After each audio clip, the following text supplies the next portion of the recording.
10 days before Thanksgiving, I found out that my daughter was planning to humiliate me in front of everyone and then kick me out of my own home, so I changed my plans. On November 27th, amidst the aroma of roasting turkey and expensive wine, my daughter called me in a panic and asked, "Where are you?" I laughed and told her to look in the top drawer of my nightstand. What she saw there made her scream so loud the neighbors probably called the police. This is a true story. I am Roosevelt Jefferson, 73 years old, and my hands are rougher than sandpaper. They are hands that have poured concrete-framed houses and built the skyline of Atlanta when this city was nothing but potential and red clay. But on that Tuesday afternoon, 10 days before the holiday that celebrates gratitude, those same hands were covered in black grease tightening a rusted pipe in the basement of a house I paid for, but where I lived like a ghost. Before I continue this story, please hit the like button and subscribe if you have ever been underestimated by the people you sacrificed everything for, and tell me in the comments where are you watching from. The basement was cold, smelling of mildew and damp earth. It was my designated space. Upstairs the house was a showroom of modern furniture and beige carpets. But down here it was just me and the furnace. I was on my back, sliding under the utility sink, trying to stop a leak that my son-in-law Blake had complained about that morning. He had snapped his fingers at me as he left for his job at the brokerage firm, saying, "Fix that drip, Rosie, it is keeping me awake." He never called me Dad, just Rosie, like I was hired help. I grunted as I turned the wrench. My joints ached with a dull, familiar throb, the kind of pain you earn after 40 years in construction. I wiped sweat from my forehead with my sleeve, leaving a streak of oil on my skin. I was just about to finish when I heard the heavy thud of the front door slamming shut upstairs, followed by the click-clack of Keisha's heels and the heavy tread of Blake's dress shoes.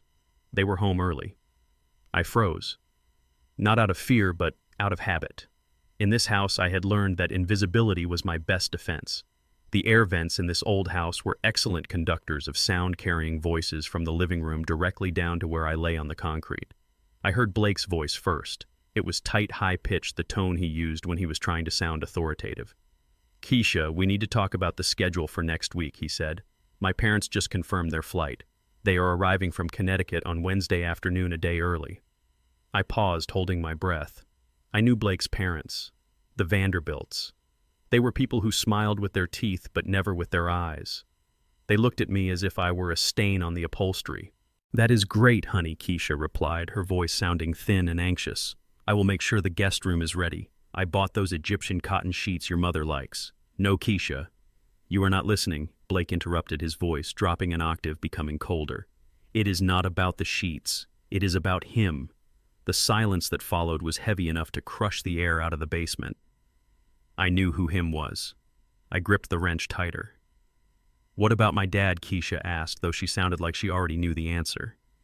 "He cannot be here," Blake said, stating it as a fact, not a request. "Not when my parents are here. You know how my mother is. She is sensitive to odors and clutter." Having a senile old black man wandering around in his stained overalls mumbling to himself. "It is not the image we want to project, Keisha. It brings down the value of everything we have built." I felt a sharp pain in my chest, sharper than any heart attack. Senile. Old. A stain on their image. I looked down at my overalls. They were stained because I was fixing his plumbing. They were dirty because I cleaned his gutters. "Blake, he lives here," Keisha whispered. "Where is he supposed to go?" "It is Thanksgiving." "I do not care where he goes," Blake snapped. "Put him in a hotel. Or better yet, it is time we stopped delaying the inevitable. You said you looked into that facility." Shady Pines. Shady Pines. The name hit me like a physical blow. Everyone in our neighborhood knew Shady Pines. It was a state-funded warehouse for the indigent elderly. It was a place where people went to stare at peeling wallpaper until they died. It smelled of urine and despair. It was the place you sent people you had thrown away. Blake.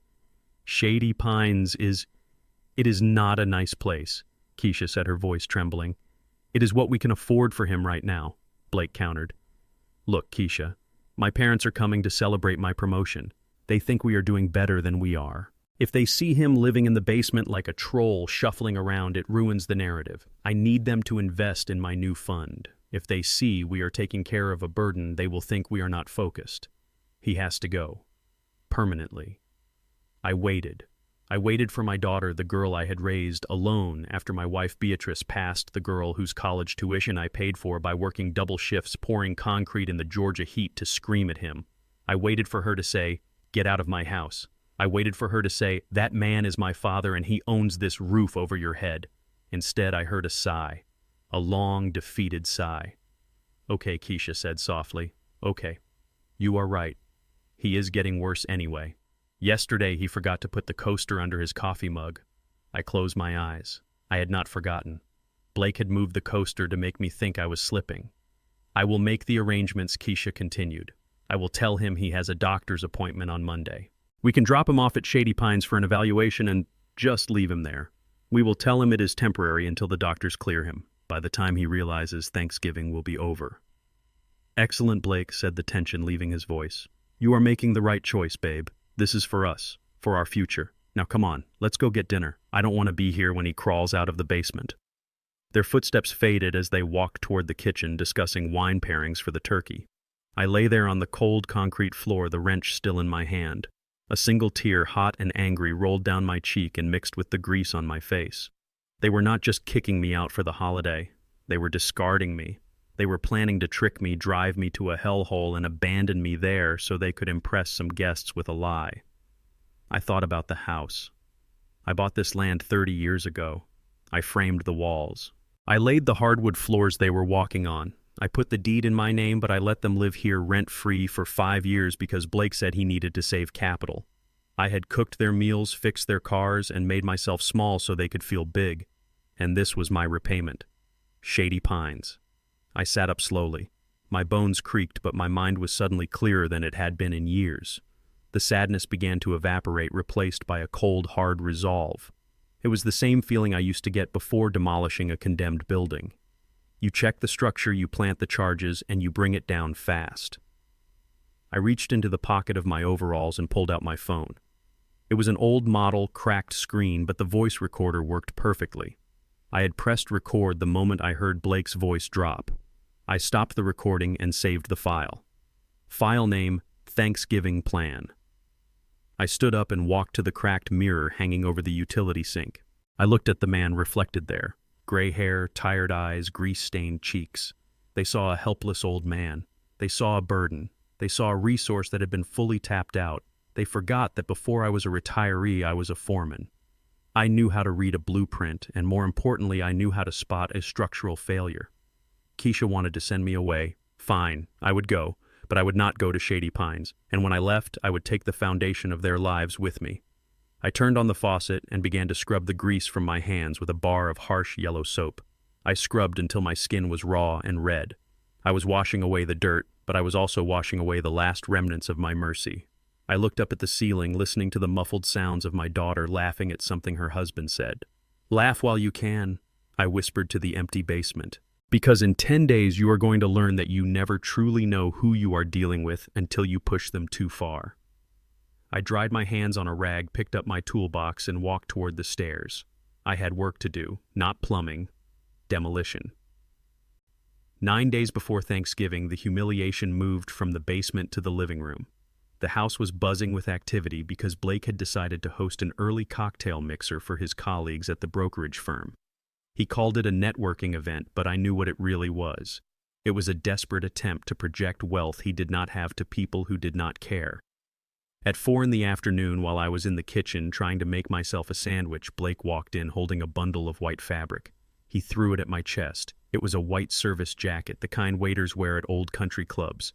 It smelled of mothballs and dust. "Put this on Rosie," he commanded, checking his reflection in the microwave door. "One of the catering staff canceled last minute. I need you to pass the hors d'oeuvres and keep the wine glasses full." I looked at the jacket, then at him. "I am not a waiter, Blake," I said, keeping my voice low. "I am a retired contractor. I am your father-in-law." Blake turned to me, his eyes narrowing. "You are living under my roof for free, Rosie. You eat my food. You use my electricity. Consider this rent, and do not speak to the guests unless they speak to you first. We want to keep things professional." I looked over at Keisha. My daughter was arranging flowers in a crystal vase at the island. She heard every word. She paused for a second, her hand hovering over a lily, And then she continued arranging the flowers. She did not look at me. She did not defend me. That silence hurt more than the moth-eaten jacket. "Fine," I said. I went to the pantry and put on the jacket. It was tight across the shoulders. My arms were built from lifting lumber and swinging hammers, not serving canapes. I buttoned it up, feeling like a clown in a circus, and walked out into the living room. By 6 o'clock, the room was full of men in navy blue suits and women in cocktail dresses. The air was thick with the smell of expensive cologne and artificial laughter. I moved through the crowd with a silver tray offering stuffed mushrooms and shrimp. I felt invisible, a piece of furniture that occasionally offered food. Then I heard a voice I recognized. It was one of Blake's bosses, a man named Sterling. He was holding a scotch and looking at me with a frown. "Blake," he called out, his voice booming over the jazz music. "Is that your wife's father? I thought I saw a family photo in the hallway." My heart stopped.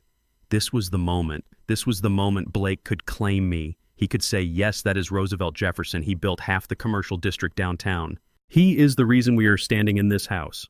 Blake laughed, a nervous, high-pitched sound. "Oh no, that is just Rosie. He is an old gardener we used to employ. He fell on hard times, got a bit confused in his old age, so we let him stay here and help out around the house. It is a charity thing. You know how Keisha is with strays." Sterling nodded, looking at me with a mixture of pity and disgust. "That is very noble of you, Blake. Very noble." I stood there, the silver tray trembling slightly in my hand. The old gardener, a stray, a charity case. I looked across the room at Keisha. She was standing by the fireplace holding a glass of white wine. She was looking right at us. She heard him call her father a stray. She took a sip of wine and turned her back, engaging in conversation with a woman in a red dress. She turned her back. I walked to the sidebar to refill a decanter of Cabernet. My hands were shaking not from age, but from a rage so cold it felt like ice in my veins. As the dark red liquid poured into the crystal, my mind drifted back 40 years. I remembered this land. I remembered when there was no house here, no manicured lawn, no paved driveway. It was just Georgia red clay and thick pine forest. I bought this lot with cash I saved from working double shifts. I cleared the trees myself with a chainsaw and a truck. I remembered the day I poured the foundation. It was July, 95 degrees with 100% humidity. I mixed the concrete. I laid the rebar. I smoothed the surface until it was level as a lake. Every beam in this house I framed, every pipe I plumbed, every electrical wire I ran. I built this house so my daughter would never know what it was like to be cold or insecure. I built it to be a fortress for my family. And now the man who married my daughter, a man who had never calloused his hands on anything harder than a golf club, was telling strangers that I was a charity case in the house that my sweat built. He thought he owned this place because he held the keys. He forgot that I knew where the shut-off valves were. I knew which walls were load-bearing. I knew that if you pull the right brick, the whole structure comes down. The sound of shattering glass snapped me back to the present. I had turned from the bar with the wine bottle in my hand. A man, one of Blake's younger colleagues, had spun around wildly while telling a joke, his arm flailing out. He smacked the bottle right out of my hand. Red wine exploded everywhere. It drenched the white carpet. It splashed across the man's expensive gray suit. It soaked the front of my white service jacket. The music stopped. The room went silent. "You clumsy old fool," the man shouted, jumping back and brushing at his lapels. "Look what you did. This is Italian wool." I stood there, wine dripping from my chin. It wasn't my fault. He had hit me. But before I could speak, Blake was there. He grabbed me by the shoulder of the jacket and shoved me backward. "Rosie, what is wrong with you?" Blake screamed, his face turning red. "I give you one simple job, and you ruin it. Do you know how much this carpet costs? Do you know who this is?" "It was an accident," I said, my voice steady. He turned into me. "Do not talk back to me," Blake hissed. "You are embarrassing me. You are embarrassing this family. Look at this mess." He pointed at the floor, then at his colleague. "Apologize," Blake commanded. "Apologize to him right now." I looked at the man in the gray suit. He was sneering at me, waiting for the help to submit. I looked at Blake, his eyes bulging with entitlement. I looked for Keisha. She was still by the fireplace, staring at the floor, refusing to meet my eyes. The silence stretched out. I could feel the eyes of every person in the room on me. The old gardener, the charity case, the clumsy servant. I took a deep breath. I felt the weight of 40 years of hard labor in my shoulders. I felt the dignity of a man who had built skyscrapers. And then I buried it all. I lowered my head. I slumped my shoulders. I let myself become the small, defeated old man they wanted to see. "I am sorry, sir," I mumbled, staring at the wine stain on the carpet. "I am very sorry. I am getting old." My hands shake. "I did not mean to cause trouble." Blake let out a scoff of disgust. "Get a towel, Rosie. Clean this up. And then get out of my sight. Go back to the basement." I got down on my knees. I took the rag from my pocket and began to dab at the red stain on the white carpet. The guests turned back to their conversations, the tension breaking into laughter and whispers about the hazards of hiring cheap help. But as I scrubbed the carpet, I wasn't thinking about the wine. I was doing math. I added the cost of the Italian suit to the ledger. I added the cost of the white carpet. I added the price of the wine.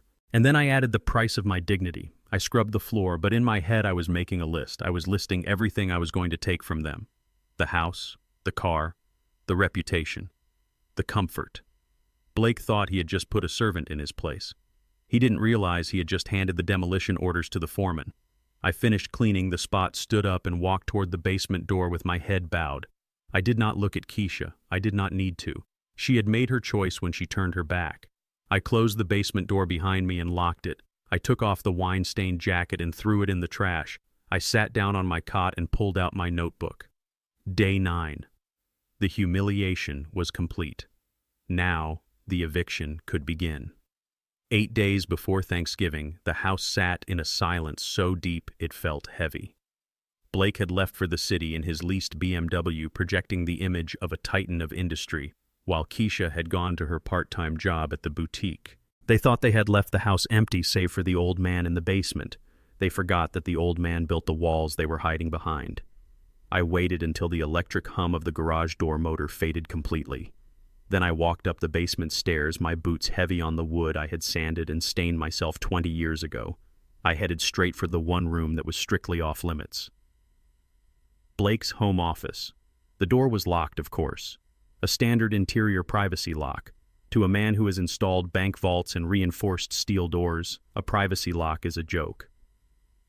I pulled a thin tension wrench and a pick from my pocket. It took me 4 seconds. The mechanism clicked a soft surrender in the quiet hallway. I turned the knob and stepped inside. The room smelled of stale coffee and desperation. Papers were scattered everywhere, piles of unopened envelopes accumulating like snowdrifts on the mahogany desk. This was not the workspace of a successful broker. This was the bunker of a man under siege. I sat in his leather chair. It squeaked under my weight. I did not touch the computer. Men like Blake put their public lives on screens, but they hide their shame in paper. They hide the things they cannot delete in the bottom drawers. I went straight for the filing cabinet. Locked. I popped it open with the same ease as the door. I started flipping through the files. I was not looking for love letters or diaries. I was looking for the numbers. In construction, numbers do not lie. If the load-bearing capacity is 10 tons and you put 11 on it, the building collapses. It is simple physics. I wanted to know the physics of Blake's life. I found the tax returns first. They were dismal. He hadn't made a commission in 6 months. Then I found the credit card statements. Maxed out. Visa, MasterCard, Amex. He was juggling balance transfers like a circus performer, but those were just cracks in the drywall. I was looking for the structural failure. Then I found it. Tucked in the back of the bottom drawer inside a plain manila envelope with no label. I pulled out a thick stack of documents. My hands, usually steady as stone, trembled slightly as I read the cover page. It was a loan agreement, but not from a bank. It was from a private equity firm with an address in a strip mall. A predatory lender. I turned the page and saw the number. $400,000. I kept reading. The money had been borrowed 6 months ago. The collateral was listed clearly. 1402 Maple Drive. My house. The house I held the deed to. The house I had let them live in so they could save money. I flipped to the signature page. My heart hammered against my ribs like a sledgehammer.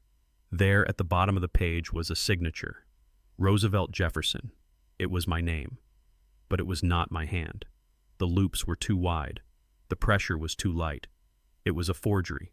A clumsy, desperate forgery made by a man who thought I was too old and too stupid to ever check the registry of deeds. I looked at the date. Then I looked at the repayment schedule. It was a balloon loan, high interest short term. The full principal plus interest was due in full on November 29th, 2 days after Thanksgiving. The picture snapped into focus with terrifying clarity. Blake had gambled everything on cryptocurrency. I saw the trading printouts underneath the loan documents, red ink everywhere. He had lost it all. He had forged my signature to leverage my home to cover his losses, hoping for a market rebound that never came. Now the deadline was looming. If he didn't pay by the 29th, the sharks would come for the house. That was why his parents were coming. He wasn't hosting them to brag. He was hosting them to beg. He needed a bailout.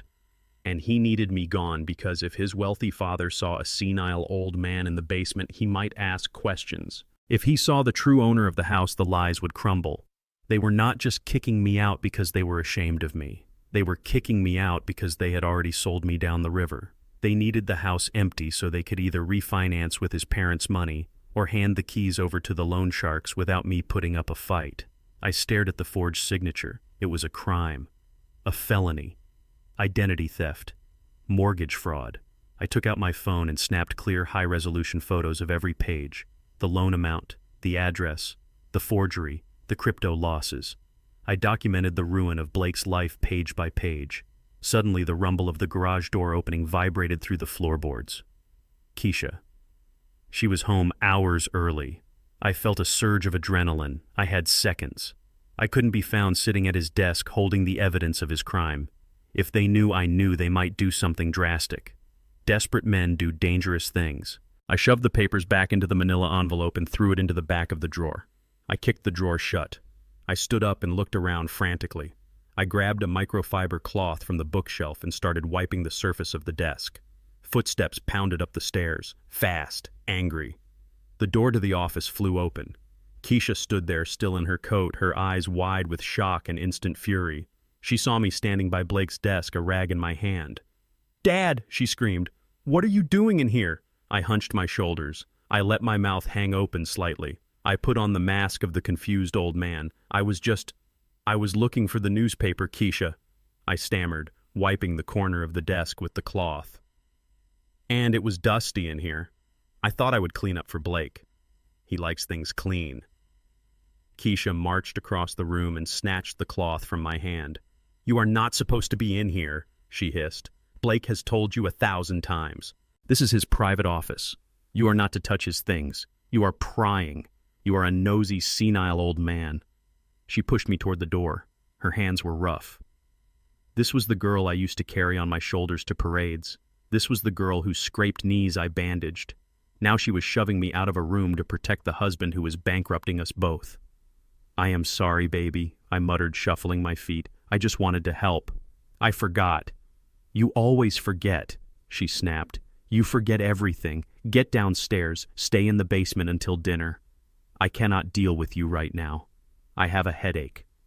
I walked to the door, keeping my head down. I let her see a broken, confused father. I let her see a man who was losing his grip on reality. But as I turned the corner to the stairs, my eyes were dry and clear. I felt the weight of the phone in my pocket hot against my leg. I had the photos. I had the proof. She called me a nosy old man.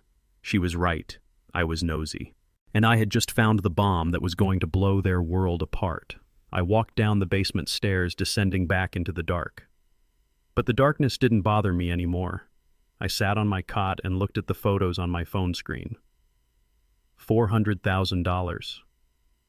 November 29th. I knew the schedule now. I knew the stakes.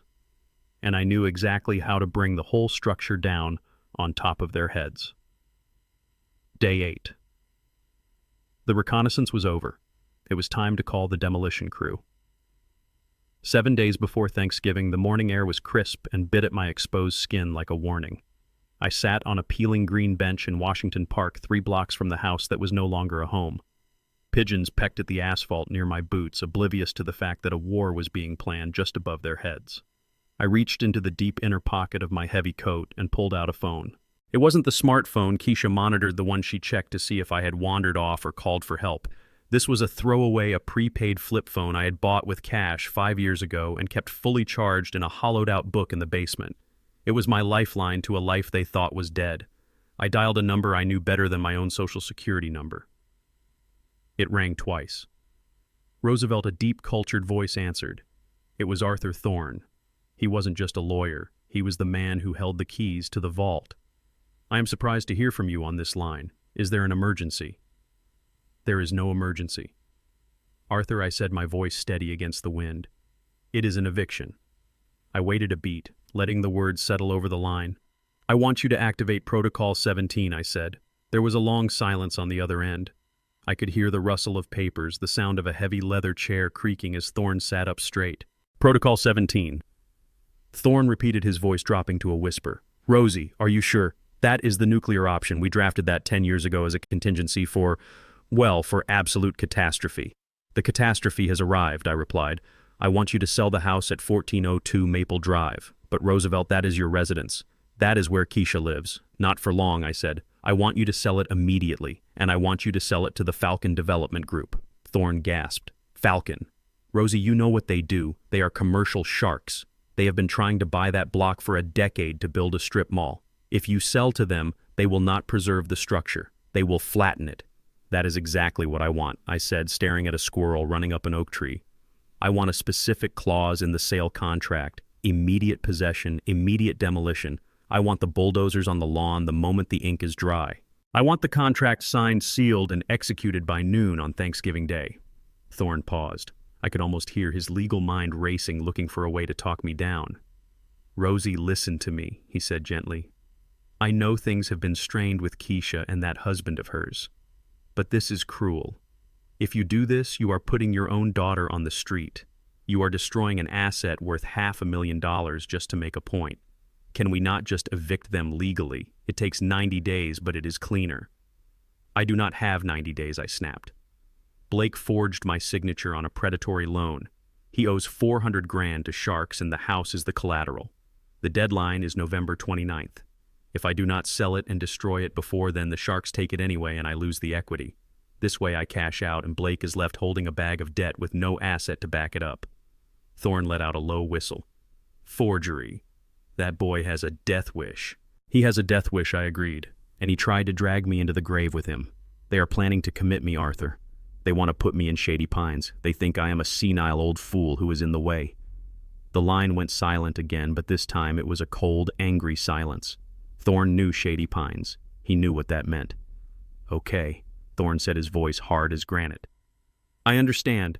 Protocol 17 is active. I will draw up the papers today. Falcon Group will jump at this. They will pay cash. They will pay a premium for the speed. Good, I said.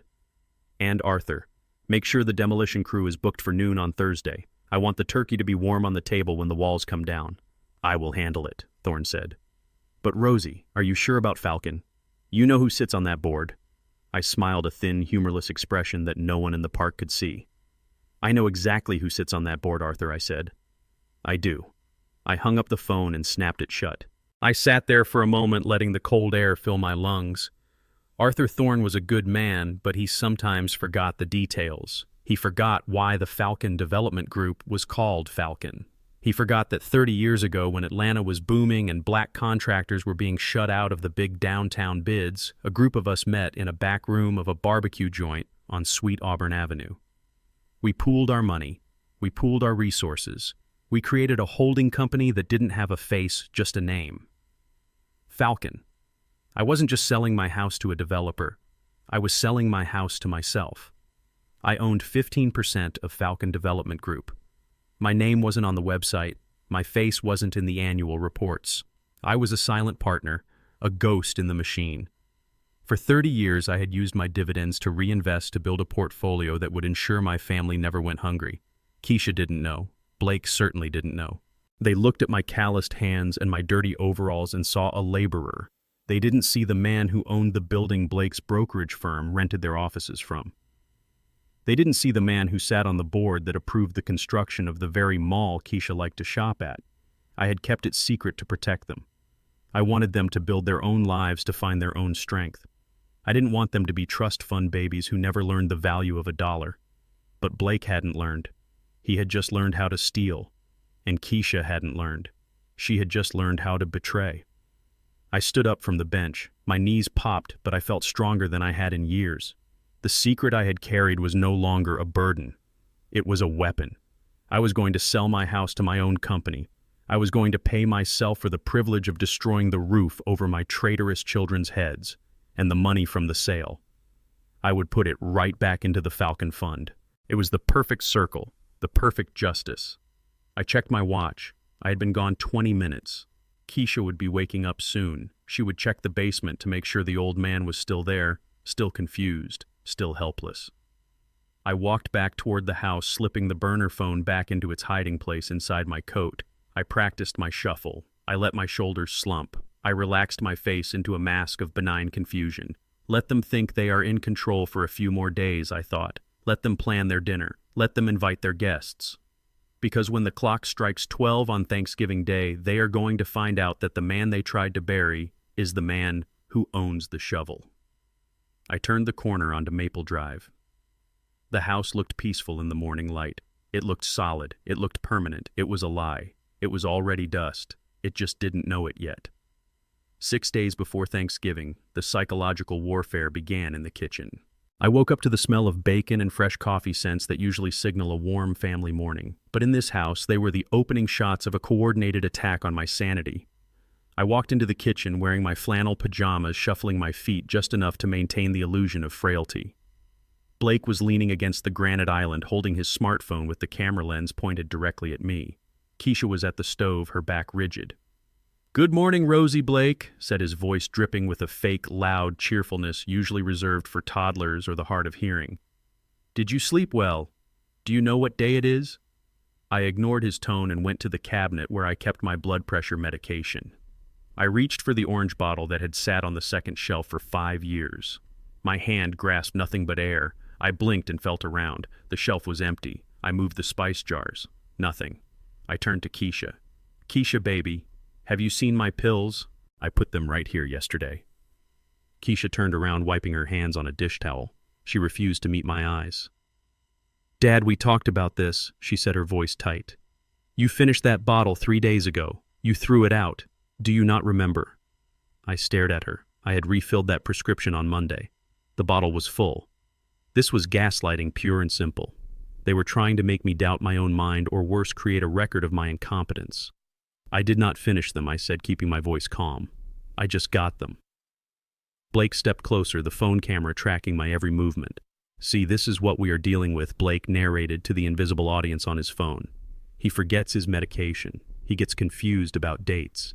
It is getting dangerous for him to be alone." I felt a spike of anger, but I pushed it down. If they wanted a show, I would give them a performance worthy of an Academy Award. I started opening other cabinets, moving with exaggerated franticness. "They have to be here," I muttered, making my hands tremble. "I need them. My heart. Where did you put them?" I knocked a box of cereal off the counter. It hit the floor with a loud crash. "Dad, stop it!" Keisha yelled, but she didn't move to help me. Blake zoomed in on the spilled cereal. "Aggressive behavior," Blake whispered to the camera. "Disoriented. Destructive." I stopped searching and leaned against the counter, panting. I needed coffee. I needed to clear my head. I reached for the sugar bowl next to the coffee maker. I took 2 large spoonfuls and stirred them into my mug. I took a big gulp. Salt. It was pure, concentrated salt. I spit the coffee back into the mug, coughing and sputtering. The taste burned my throat. "What is wrong with you?" Blake asked, suppressing a smirk. "You put salt in the sugar bowl," I rasped. Keisha shook her head, looking at me with pity that felt like a slap. "Dad, that is the salt cellar. The sugar is in the blue jar. It has always been in the blue jar. You are getting mixed up again." I looked at the white ceramic bowl. It said sugar right on the side. They had switched the contents. They were trying to break me. They wanted me to lash out. They wanted me to scream that they were liars so they could record me looking paranoid and unhinged. I looked at Blake. He was grinning behind his phone. He thought he had me. He thought he was documenting the decline of a senile old man. He didn't know about the button on my pajama top. It looked like a standard plastic button, slightly mismatched with the others, but inside was a high-definition camera lens with a microphone. I had bought it from a private investigator friend 3 years ago, just in case I ever had trouble on a job site. I had sewn it on last night in the dark. While Blake was recording me, I was recording him. I decided to give them exactly what they wanted. I let my shoulders slump. I let my face crumble into an expression of utter defeat. "I am sorry," I whispered, looking at the floor. "I am so confused. I do not know what is happening to me. Maybe you are right. Maybe I am not safe here." Blake lowered his phone, his eyes lighting up with victory. "We are just worried about you, Rosie," he said, his voice smooth as oil. "We think you need professional help. We found a place where they can watch you 24 hours a day. It is for your own good." I nodded slowly. "Shady Pines," I mumbled. "It is a nice place," Keisha lied. I shuffled toward the basement door. "I need to lie down," I said. "My head hurts." "Go ahead," Blake said. "Rest up. We have a big day tomorrow." I walked down the stairs, gripping the railing like an invalid. I heard them high-fiving in the kitchen. "Did you get it?" Keisha asked. "I got everything," Blake bragged. The spilled cereal, the spitting, the confusion, the admission that he isn't safe. This is gold, baby. The doctor will have to sign the commitment papers now. We show him this video, and Rosie is in a locked ward by Tuesday. I reached the bottom of the stairs and locked the door behind me. I walked to my cot and sat down. My hands stopped trembling immediately. I spat the lingering taste of salt into the utility sink and rinsed my mouth with cold water from the tap. I reached up and touched the button on my chest. I tapped it twice to save the recording. They thought they were the directors of this movie. They thought they were editing the narrative of my life. They didn't realize they were just actors in a documentary about their own destruction. I pulled the real bottle of blood pressure pills from inside my pillowcase where I had hidden them the night before. I knew they would come for the meds. It was the oldest trick in the book. I took a pill and swallowed it dry. Then I pulled out the burner phone. I had a message from Thorne. "The Falcon Group is ready. Papers are drafted. Demolition crew is on standby." I typed a reply. "Add a clause. The contents of the basement remain the property of the seller." I looked around my underground prison, my tools, my blueprints, the photos of my wife Beatrice that I had hidden down here so Keisha wouldn't throw them away. Let them have their video, I thought. Let them show it to the doctor. Let them think they have won. It will only make the fall that much harder. I lay back on the cot and closed my eyes. I could hear Blake upstairs calling his parents. "Everything is going according to plan," he was saying. "The house will be cleared out by the time you land." I smiled in the dark. "Yes, Blake. It will be cleared out. But not the way you think." Day 6 was over. The gaslighting had failed. The fuse was lit. And tomorrow I would take a trip to Shady Pines to see exactly what kind of hell they had prepared for me. It was time to inspect the prison before I burned down the courthouse. 5 days before Thanksgiving, Keisha drove me to hell in a Lexus SUV. The leather seats were heated, a luxury I had paid for when I secretly covered her car payments last year, but the warmth did nothing to thaw the chill in my bones. We were headed to the edge of town past the strip malls and the new developments to a part of the city that city planners forgot. We were going to Shady Pines. Keisha called it a tour. She said we were just going to look at options. But I saw the suitcase in the trunk when she opened it earlier. I saw the way she kept checking her watch, anxious to get the package delivered. When we pulled into the parking lot, my heart sank. The building was a squat gray concrete block surrounded by a chain-link fence topped with something that looked suspiciously like razor wire. The sign out front was missing the letter S, so it read Shady Pines. Weeds choked the flower beds where dead marigolds rotted in the November mud. "This is it," Keisha said, her voice high and brittle. "It looks rustic, but the brochure said they have a great community garden." I got out of the car. The air smelled of diesel fumes from the nearby highway and something else, something faint and sweet and terrible, decay. We walked to the front door. The electronic lock buzzed angrily and a heavy steel door swung open. The smell hit me instantly. It was a physical wall of industrial bleach, boiled cabbage, and unwashed bodies. It was the smell of a place where people go to wait for the end. A woman in scrubs that were 2 sizes too small met us at the desk. She didn't look at me. She looked at Keisha's designer handbag. "You must be the daughter," the woman said, snapping gum. "And this is the admission." "My father," Keisha corrected quickly. "We have an appointment for a tour." "Right," the woman grunted. "Follow me. Don't touch the walls. We just painted." We walked down a long corridor under flickering fluorescent lights that buzzed like trapped flies. The linoleum floor was scuffed and sticky. On either side, doors stood open, revealing rooms the size of closets. In each one, 2 hospital beds were crammed together, separated only by a thin, stained curtain. I looked into room 104. An old man was sitting in a wheelchair facing the corner. He was wearing a hospital gown that was open at the back. He was shivering. "Look, Dad," Keisha said, pointing to a bulletin board with a single flyer for a bingo night that had happened 3 months ago. "They have activities. You love games. You will make so many friends here." I looked at the friends. A line of residents sat in the hallway in wheelchairs, slumped over, chins on their chests. They were sedated. Drool glistened on their chins. No one was talking. No one was playing bingo. They were staring at a blank wall where a television should have been. "It is very peaceful," Keisha lied, her eyes darting around, refusing to land on the human misery in front of us. "You need peace, Dad. The house is too chaotic for you with Blake's work and the guests coming. Here you can just relax." We reached the cafeteria. It was a room with folding tables and plastic chairs.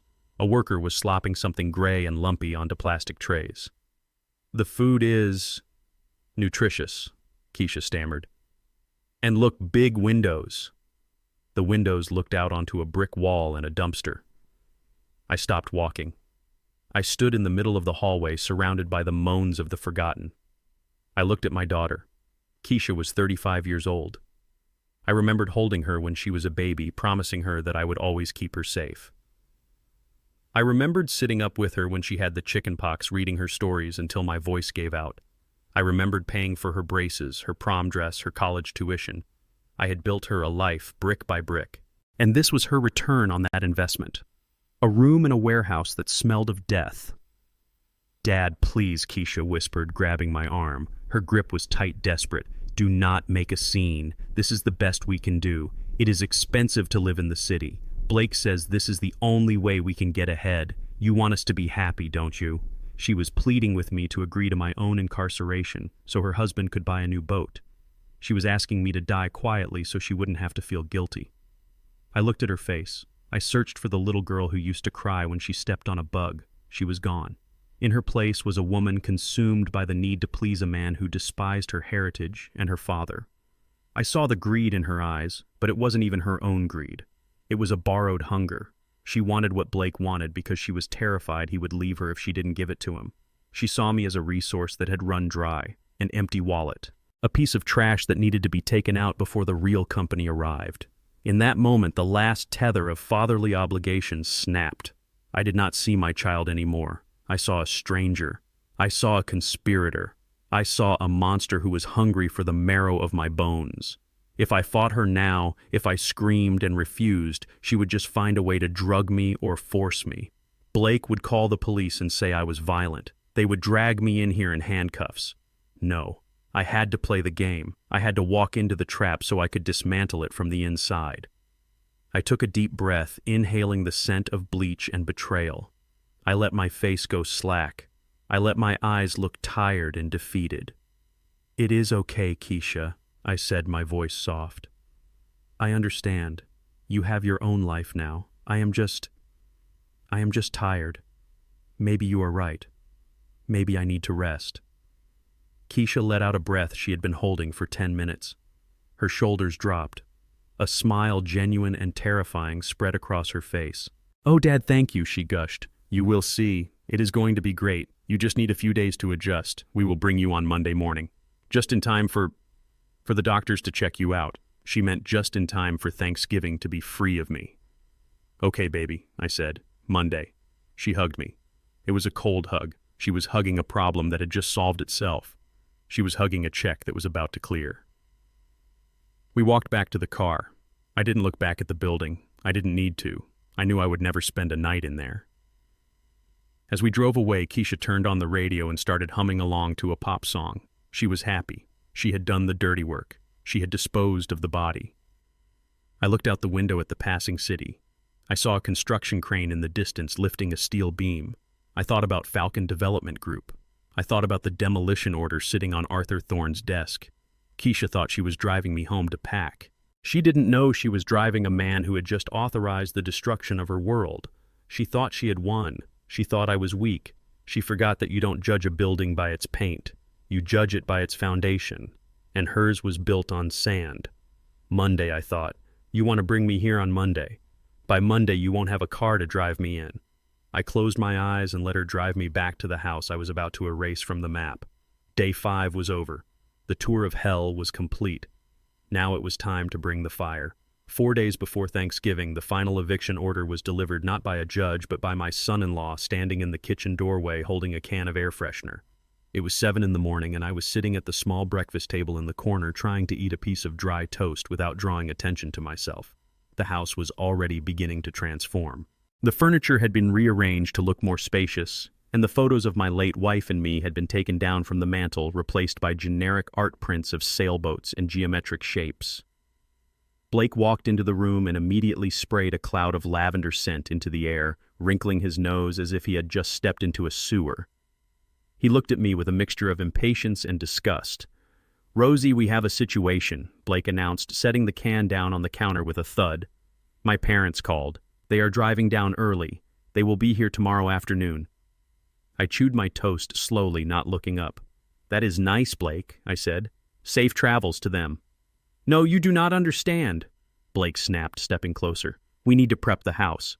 Specifically, we need to prep the basement. It smells down there. It smells like old man and grease and failure. We cannot have my mother smelling that. She has very delicate sensibilities." I put the toast down. My appetite was gone. "What do you want me to do, Blake? I will scrub the floor again." "Scrubbing is not enough," Blake said, crossing his arms.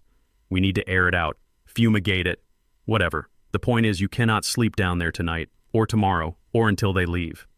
I looked at him. He was kicking me out of the basement of my own house. "Where am I supposed to sleep, Blake?" "The guest room is for your parents." Blake pointed a manicured finger toward the backyard. "The shed." I stared at him.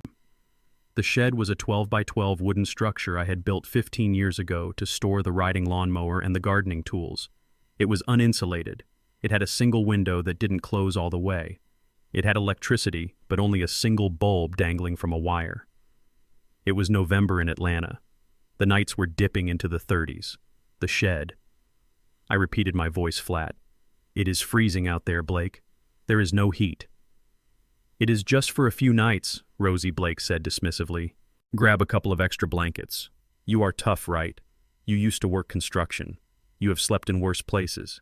Besides, it is better for everyone. You will be out of the way. You won't have to worry about spilling drinks on my guests or saying something stupid. It is a win-win." Keisha walked in, then holding a cup of coffee. She stopped when she saw the tension in the room.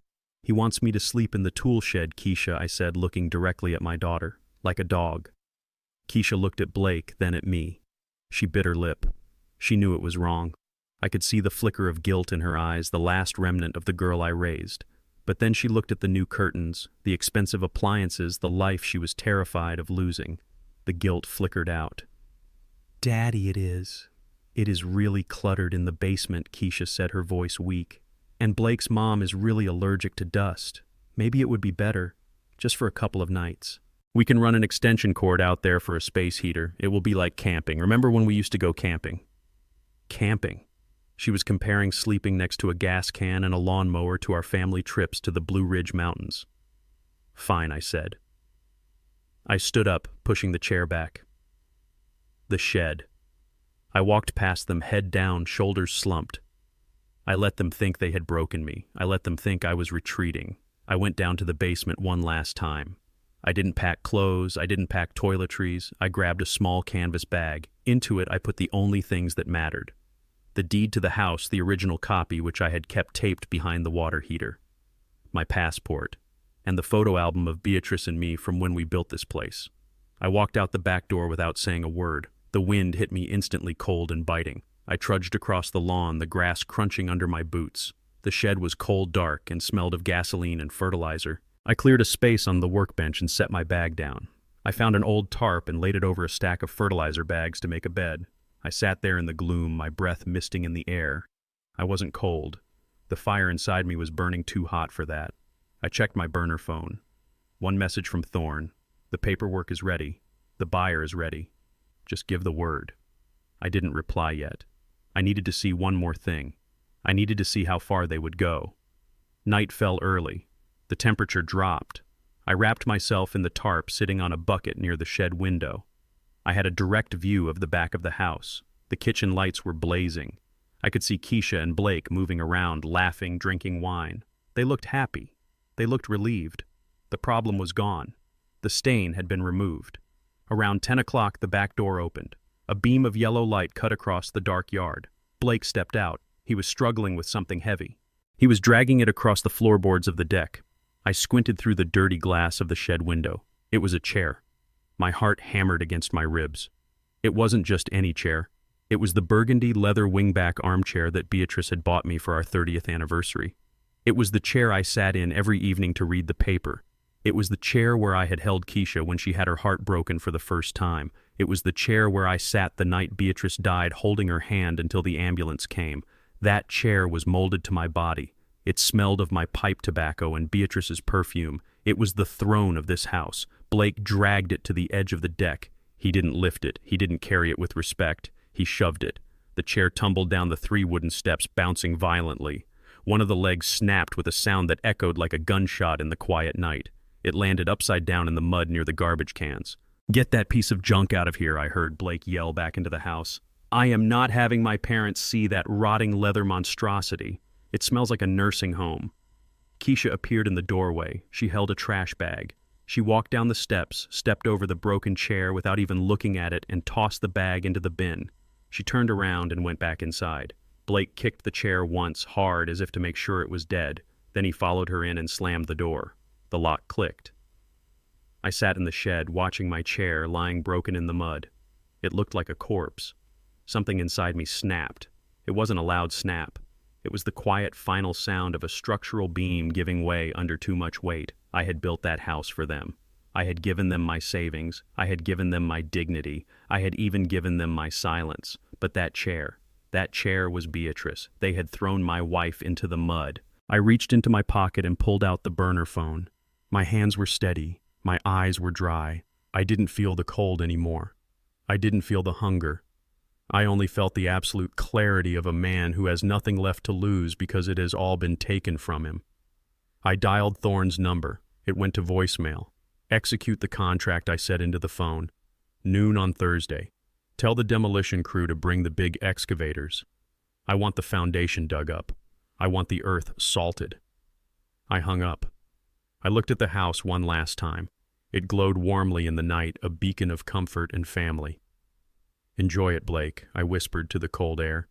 "Enjoy the warmth. Enjoy the wine. Enjoy the illusion that you are the king of the castle. Because you just threw away the only man who could have saved you from the wolves. And now the wolves are coming. And they are driving bulldozers." I lay back on the fertilizer bags and closed my eyes. For the first time in 10 days, I slept peacefully. I had no more decisions to make. The plunger had been pushed. Now I just had to wait for the explosion. 3 days before Thanksgiving, the reality of Blake's financial ruin came knocking at the front door. Literally. It was 8 in the morning, and the banging on the oak panels was loud enough to shake the dust off the chandeliers. It was not the rhythmic knock of a delivery driver or the polite tap of a neighbor. It was the heavy, insistent pounding of a man who intended to break the door down if it was not opened. I was in the shed heating a can of beans on a hot plate I had found under a pile of rags. I heard the noise and walked to the dirty window. A black SUV with tinted windows was idling in the driveway, blocking Keisha's car. A man was standing on the porch. He was huge, wearing a leather jacket that strained against his shoulders, and his shaved head glistened with rain. I knew exactly what he was. In my 40 years of construction working in parts of Atlanta that tourists do not visit, I had met men like him. He was a collector, a muscle, the kind of man who collected debts with a tire iron. Inside the house, panic had erupted. I saw the kitchen blinds twitch. I saw Blake running through the hallway, hunched over, looking like a rat scurrying for a hole. He was wearing his silk pajamas, and his face was pale with terror. Keisha ran to the back door and threw it open. She did not step out into the cold. She just hissed at me across the yard. "Dad, get in here, right now." I turned off the hot plate and walked slowly to the house. When I entered the kitchen, Blake was crouching behind the granite island, shaking. He looked at me with wild eyes. "Rosie, you have to answer the door," Blake whispered, his voice cracking. "Who is it?" I asked, feigning ignorance. It is a contractor," Blake lied, wiping sweat from his upper lip. We had a disagreement about a bill. He is unreasonable. If he sees me, he is going to make a scene. I cannot deal with this right now. My parents are coming tomorrow. I cannot have a bruised face. You want me to answer the door? I asked. Yes, Keisha interjected, grabbing my arm and pushing me toward the hallway. Just tell him Blake isn't here. Tell him he moved. Tell him anything. Just make him go away. You are old. He won't hurt an old man. The cowardice was breathtaking. Blake owed money to dangerous people, and instead of facing them like a man, he was using his 73-year-old father-in-law as a human shield. He was hiding behind the granite counter I paid for in the pajamas I probably paid for, asking me to take a beating for him. Fine, I said. I walked down the hallway. The banging continued louder now. The wood was starting to splinter around the frame. I unlocked the deadbolt and swung the door open. The man on the porch stopped mid-swing. He looked down at me. He was at least 6'4" with a scar running through his left eyebrow and hands the size of shovels. He smelled of tobacco and violence. Where is Blake? He growled. His voice sounded like gravel grinding in a mixer. Blake is not available, I said calmly, leaning against the door frame. The man laughed a short, sharp bark. Not available. Listen here, old-timer. I know his car is in the driveway. I know he is in there. You tell that little thief that he owes 400 grand and the interest just went up. You tell him if he does not come out here, I am coming in there and I am going to start breaking things. Starting with you. He stepped forward, invading my personal space. He grabbed the lapel of my flannel shirt and yanked me toward him. He lifted me onto my toes. His fist drew back. I did not flinch. I did not blink. I looked him dead in the eye. I saw the tattoo on his neck. A small, stylized spiderweb with a crown in the center. I knew that symbol. And more importantly, I knew the history of the building where that symbol was born. Wait, I said. My voice was not loud, but it had the steel timbre of a foreman giving an order on a dangerous site. The man paused, his fist hovering inches from my face. Before you throw that punch, son, I said, keeping my eyes locked on his. I want you to deliver a message for me. The man frowned, confused by my lack of fear. A message. You think you are in a position to send messages, old man? I want you to go back to your boss, I said, lowering my voice to a whisper that only he could hear. I want you to tell Solomon Cobb that Roosevelt Jefferson says hello. The man froze. His eyes widened slightly. The name Solomon Cobb was not a name you spoke lightly in this city. He was a myth, a ghost, the man who ran the numbers, the unions, and the streets for 30 years. You do not know Solomon Cobb, the man sneered, though his grip on my shirt loosened slightly. I poured the foundation for his first club on Peachtree Street in 1982, I whispered.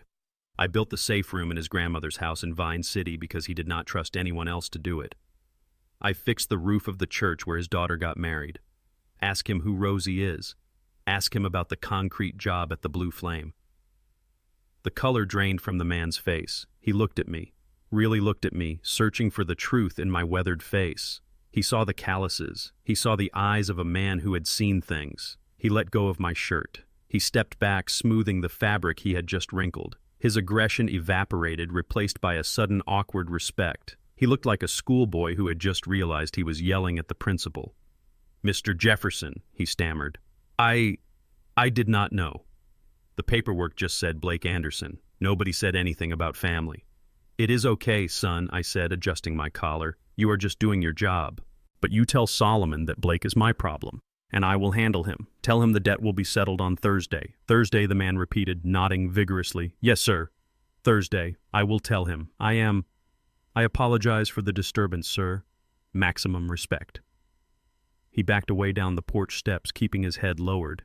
He got into the black SUV and drove away slowly without squealing the tires. I closed the door and locked it. I stood there for a moment listening to the silence. I had not spoken Solomon Cobb's name in 20 years. I walked back to the kitchen. Blake was slowly rising from behind the island, peeking over the top like a prairie dog. Keisha was clutching her chest, looking pale. Is he gone? Blake whispered. He is gone, I said, walking past them to get a glass of water. What happened? Keisha asked, her voice trembling. We heard shouting. Did he hurt you? He realized he had the wrong house. I lied. I told him nobody named Blake lived here anymore. He was confused. He left. Blake let out a long, shaky breath and slumped against the counter. He laughed a hysterical, breathless sound. "Oh my God," Blake gasped. "The idiot believed you. He actually believed you." He looked at me, his arrogance rushing back in like a tide now that the danger was gone. "You see, Keisha," Blake said, grinning. "I told you he would be useful. Who would hurt a confused old man? It was the perfect disguise." "Good job, Rosie. You actually did something right for once. You confused him with your senile act." Keisha nodded, wiping tears of relief from her eyes. "Yeah. Good job, Dad. You really sold it." They looked at me with a mix of relief and renewed condescension. They thought I had bumbled my way out of a beating. They thought my frailty was their shield. They had no idea that the only reason they were not in the hospital right now was because I had called in a favor from a past they did not know existed. They did not know that I had just bought them 48 hours of safety not to save them, but to ensure they were present for their own execution on Thursday. "Go back to the shed," Rosie Blake said, opening the fridge to grab a beer. "We need to calm down and stay out of sight. If he comes back, we need him to think the house is empty." I walked out the back door. I returned to the cold shed and my half-eaten beans. Blake owed $400,000 to Solomon Cobb. I knew Solomon. He was a businessman. He would get his money. And when he found out that the house he was supposed to take as collateral had been demolished by the owner, he would be very unhappy. But he wouldn't be unhappy with me. He would be unhappy with the man who forged the signature. I took a bite of cold beans. Thursday, I thought, noon. The timeline was locked, the players were in place, and Blake just thought he had gotten lucky. Luck runs out. Concrete is forever. Day 2, before Thanksgiving, the betrayal was formalized on 24-pound bond paper. Keisha came to the shed at noon. She did not bring lunch. She brought a clipboard and a black ballpoint pen. Her face was pale and her eyes were darting around the yard as if she expected the police to jump out from behind the azalea bushes. "Dad, come to the kitchen," she said, her voice tight. "We need to handle some paperwork before the holiday. It is urgent." I followed her into the house. The kitchen was warm, smelling of cinnamon and cloves, a scent that used to mean family but now just smelled like a cover-up. Blake was not there. He was likely hiding in the office watching the driveway for the loan shark, terrified that my message to Solomon Cobb wouldn't hold. It was just me and my daughter. "Sit down, Dad," she commanded, pointing to a stool at the island. She placed a thick stack of documents in front of me. They were clipped together with a heavy binder clip. She flipped to the last page, covering the text of the document with her hand, leaving only the signature line exposed. There was a little sticky note with an arrow pointing to the line that said, "Grantor." "What is this baby?" I asked, letting my voice waver. My hands were trembling, but not from age. I was vibrating with the adrenaline of a man who is about to catch a thief in the act. It is for your medical insurance," Keisha lied. She spoke too fast. The words tumbled out of her mouth. "With the new healthcare laws, we need to update your coverage. This just authorizes the doctors to treat you if you get sick. You know, like if you have a fall or a memory lapse. We just want to make sure you are safe, Daddy." I looked at the paper. I reached out to lift her hand so I could read the text. Keisha slammed her hand down, pinning the paper to the granite. "Do not read it, Dad," she snapped. "It is just legal jargon. It is boring. You would not understand it anyway.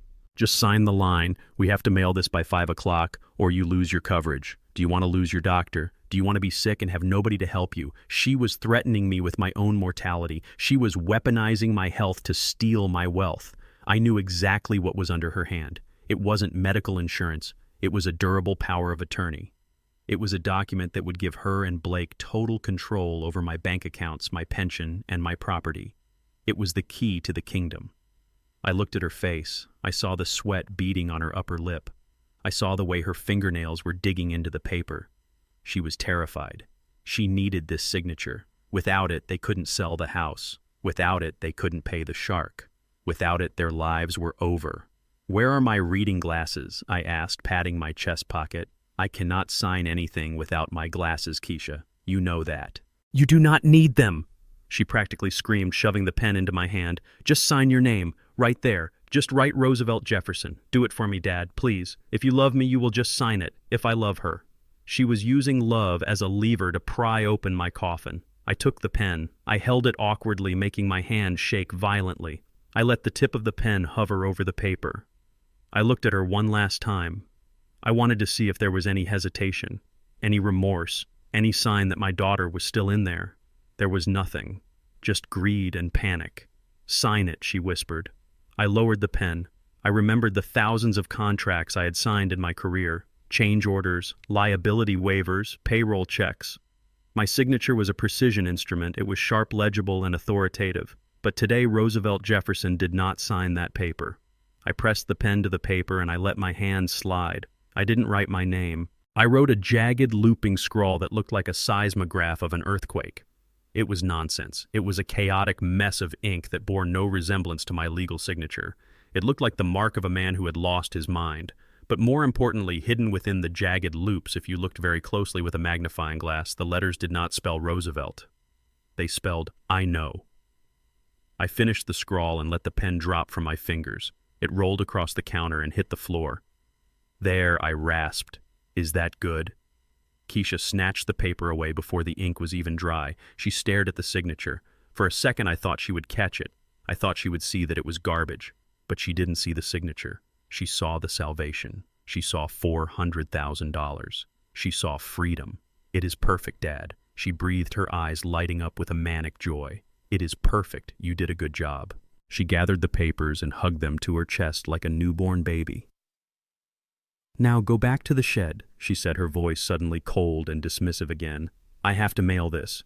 And stay out of the way. The caterers are coming tomorrow morning." I stood up slowly. My knees cracked. I walked to the back door. "Thank you for taking care of me, Keisha," I said, my back to her. Yeah, she muttered, already pulling out her phone to call Blake. "Just go, Dad." I walked out into the cold afternoon. I heard her squeal with delight through the glass. "I got it, Blake," I heard her shout. "He signed it. We own him. We own everything." I walked back to the shed, the wind biting at my face. I sat down on my cot and pulled out the burner phone. They thought they had a power of attorney. What they actually had was a piece of paper with a scribble on it that no court in Georgia would uphold. It was legally worthless. It was trash. But it served its purpose. It gave them false confidence. It made them think they had won. It made them drop their guard. They thought they owned Roosevelt Jefferson. They didn't know that Roosevelt Jefferson had already sold the ground beneath their feet. I sent a text to Thorne. "The bait is taken. Proceed with the demolition. Noon, Thursday. No mercy." I lay back on the fertilizer bags. Tomorrow was the day before Thanksgiving. The house would be full of flowers and food. Blake's parents would arrive, and I would be ready. I touched the pocket where I kept my grandfather's pocket watch. It was ticking loudly in the silence of the shed. "Tick-tock, Keisha. Tick-tock. Your lease is up." One day before Thanksgiving, the transformation of my home into a stage set was complete. The driveway, which I had paved with my own sweat and concrete 30 years ago, was now clogged with commercial vans. A fleet of workers in matching black uniforms swarmed over the property like ants on a picnic. One van read Elite Catering and Events, while another was marked Prestige Floral Design. Blake was not taking any chances. He was spending money he did not have to impress parents who did not care. I watched it all from the dirty window of the tool shed. I was a prisoner in my own backyard. Blake had come out at dawn with a padlock. He didn't lock me in, but he made it very clear that the back door of the house was now off limits. He told me that the caterers needed the kitchen and the cleaners needed the hallways, and an old man in dirty clothes would ruin the aesthetic. He literally used the word aesthetic. Through the glass, I saw men carrying crates of wine that cost more than my monthly pension check. I saw women arranging elaborate centerpieces of autumn leaves and imported orchids. I saw my daughter Keisha running from room to room, her face tight with stress, directing the staff as if she were a general in a war for social status. She was terrified. She knew that if anything went wrong, if the turkey was dry or the silver was tarnished, Blake would punish her with his silence and his disappointment. They were erasing me. They had moved my recliner to the dump. They had hidden my photos. Now they were scrubbing my very essence from the floorboards. To them, I was already a ghost, a problem that had been solved by a signature on a fake legal document. They thought I was sitting in the shed defeated, waiting to be carted off to the nursing home on Monday. They did not look out the window. If they had, they might have seen that the old man was not crying. He was cleaning his boots. He was preparing his suit. He was checking the time. The sun began to dip lower, casting long shadows across the yard. The temperature dropped and the shed became an icebox. My stomach rumbled. I had not eaten since the beans yesterday. I was about to open a can of cold soup when the shed door creaked open. I stiffened my hand moving to the tire iron I kept under the tarp. I expected Blake coming to deliver one last insult or perhaps to confiscate my burner phone. But it was not Blake. A small head poked around the doorframe. It was Trey, my 10-year-old grandson. He was the only innocent soul in this entire nest of vipers. He had his father's blue eyes, but he had my wife Beatrice's smile. "Pop, Pop," he whispered. "Are you in here?" I relaxed my grip on the iron. "Come in, Trey. Close the door. It is cold." He slipped inside and pushed the door shut. He was holding a napkin bundle. "I brought you a biscuit," he said, handing it to me. "Mom said you were not hungry. She said you were fasting for the doctor, but I heard your stomach growl when I was playing in the yard earlier." I took the biscuit. It was warm. Ham and cheese. It was the best thing I had ever seen. "Thank you, son," I said, my voice thick with emotion. "Your mother is mistaken. I am very hungry." I ate the biscuit in 2 bites. Trey watched me, his eyes wide and sad. "Why do you have to sleep out here, Pop Pop?" he asked. "My room is warm. You can sleep in my bunk." "Dad won't know." I reached out and brushed a crumb from his cheek. "I cannot, Trey. Your father has rules, and we have to follow them. For now." He kicked at the dirt floor. "I hate it. I hate that they treat you like this. When I grow up, I am going to buy a big house and you can live in the master bedroom." I smiled. It was the first genuine smile I had felt in 10 days. "Trey," I said, looking him deep in the eyes, "I need you to listen to me very carefully. You are a good boy. You have a good heart. Do not let this house change that. Do not let your father change that." I reached into the bottom of my left work boot. I pulled out a small velvet pouch. Inside was a single card. It was made of black titanium. It was heavy cool to the touch. It was an American Express Centurion card. The black card. Invitation only. Unlimited spending power. It was linked to the Falcon Development Group's primary trust, of which I was the sole beneficiary. I took Trey's small hand and pressed the card into his palm. "What is this?" he asked, looking at the black metal. "It looks like a credit card, but it is heavy. It is a key," I said. "It is a key to a future where you never have to be like your father." I closed his fingers over it. "You hide this, Trey. You hide it in your best hiding spot. You do not show your mom. You definitely do not show your dad. If they find it, they will take it. Do you understand?" He nodded, sensing the gravity of the secret. "Keep it safe," I continued. "One day I will call you, or I will send for you. When I do, you bring this card. Until then, it is our secret. Can you keep a secret for Pop Pop?" "I promise," he whispered. "Good. Now go back inside. They will be looking for you. And Trey. Tomorrow, no matter what happens, no matter what noises you hear or what people say, you remember one thing. Pop Pop loves you, and Pop Pop did not leave you. I am just fixing the foundation." He hugged me tight. He smelled of soap and childhood innocence. I hugged him back, imprinting the feeling of him in my memory because I knew that after tomorrow I might not see him for a long time. "Go," I said gently. He slipped out the door and ran back toward the warmth of the house. I watched him go. He was the only thing I was leaving behind that had any value. I waited until the lights in the house began to go out one by one. The caterers left. The cleaning crew packed up their vans. Blake and Keisha went upstairs to the master bedroom, probably to dream about the money they thought they had secured with my signature. Silence fell over Maple Drive. I pulled out my burner phone. It was fully charged. I dialed Arthur Thorne. He answered on the first ring. He knew what night it was. Roosevelt Thorne said, "Are you safe?" "I am safe," I replied. "The question is the equipment ready?" "It is staged 3 miles out," Thorne confirmed. 3 Caterpillar excavators and a demolition crew of 12. They have the permits, they have the ownership documents, they have the disconnect orders for the utilities. "And the police?" I asked. "I spoke to the precinct captain personally," Thorne said. "He has seen the deed transfer. He knows Falcon Development Group is the legal owner of the property as of yesterday morning. He knows that any occupants currently in the dwelling are technically squatters. He has agreed to stand down and let the property owner exercise his rights to clear the land." "Good," I said. "What time?" Rosie Thorne asked. I looked at the house. I imagined the turkey in the oven. I imagined Blake's parents sitting at the dining table judging the silverware. I imagined Keisha trying to pour wine with a steady hand. Noon, I said. 12 o'clock sharp. I want the first bucket to hit the front porch right as they sit down to eat. Are you sure? Thorne asked one last time. There is no going back after this. This is scorched earth. They put me in a shed, Arthur, I said, my voice devoid of any warmth. They forged my name. They stole my dignity. They tried to erase me. I paused. Sanctuary is closed. Flatten it. Understood, Thorne said. See you at noon. I hung up the phone. I lay back on the fertilizer bags and stared at the roof of the shed. It was my last night in this backyard. Tomorrow there would be no backyard. There would be no house. There would be no lies. There would only be truth. And truth is heavy. Truth is loud. Truth looks a lot like a wrecking ball.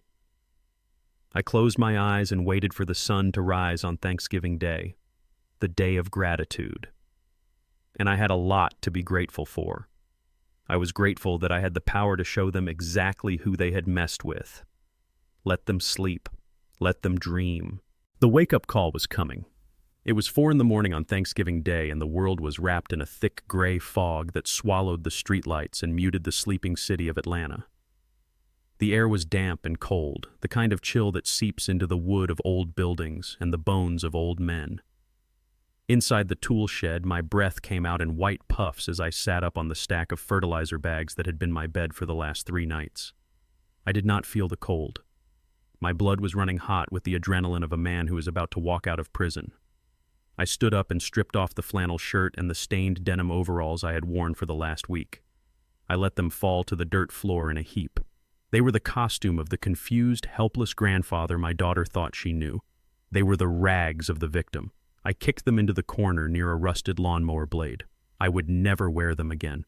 I reached for the garment bag I had hidden behind a stack of plywood. I unzipped it slowly, the sound loud in the small space. Inside hung my armor. It was a bespoke charcoal gray suit hand-stitched by a tailor in Milan who knew my measurements better than my doctor knew my heart rate.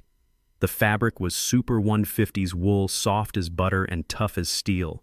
I dressed in the semi-darkness, guided by the muscle memory of a man who had worn suits like this for 30 years in boardrooms my son-in-law could not even get a janitorial job in.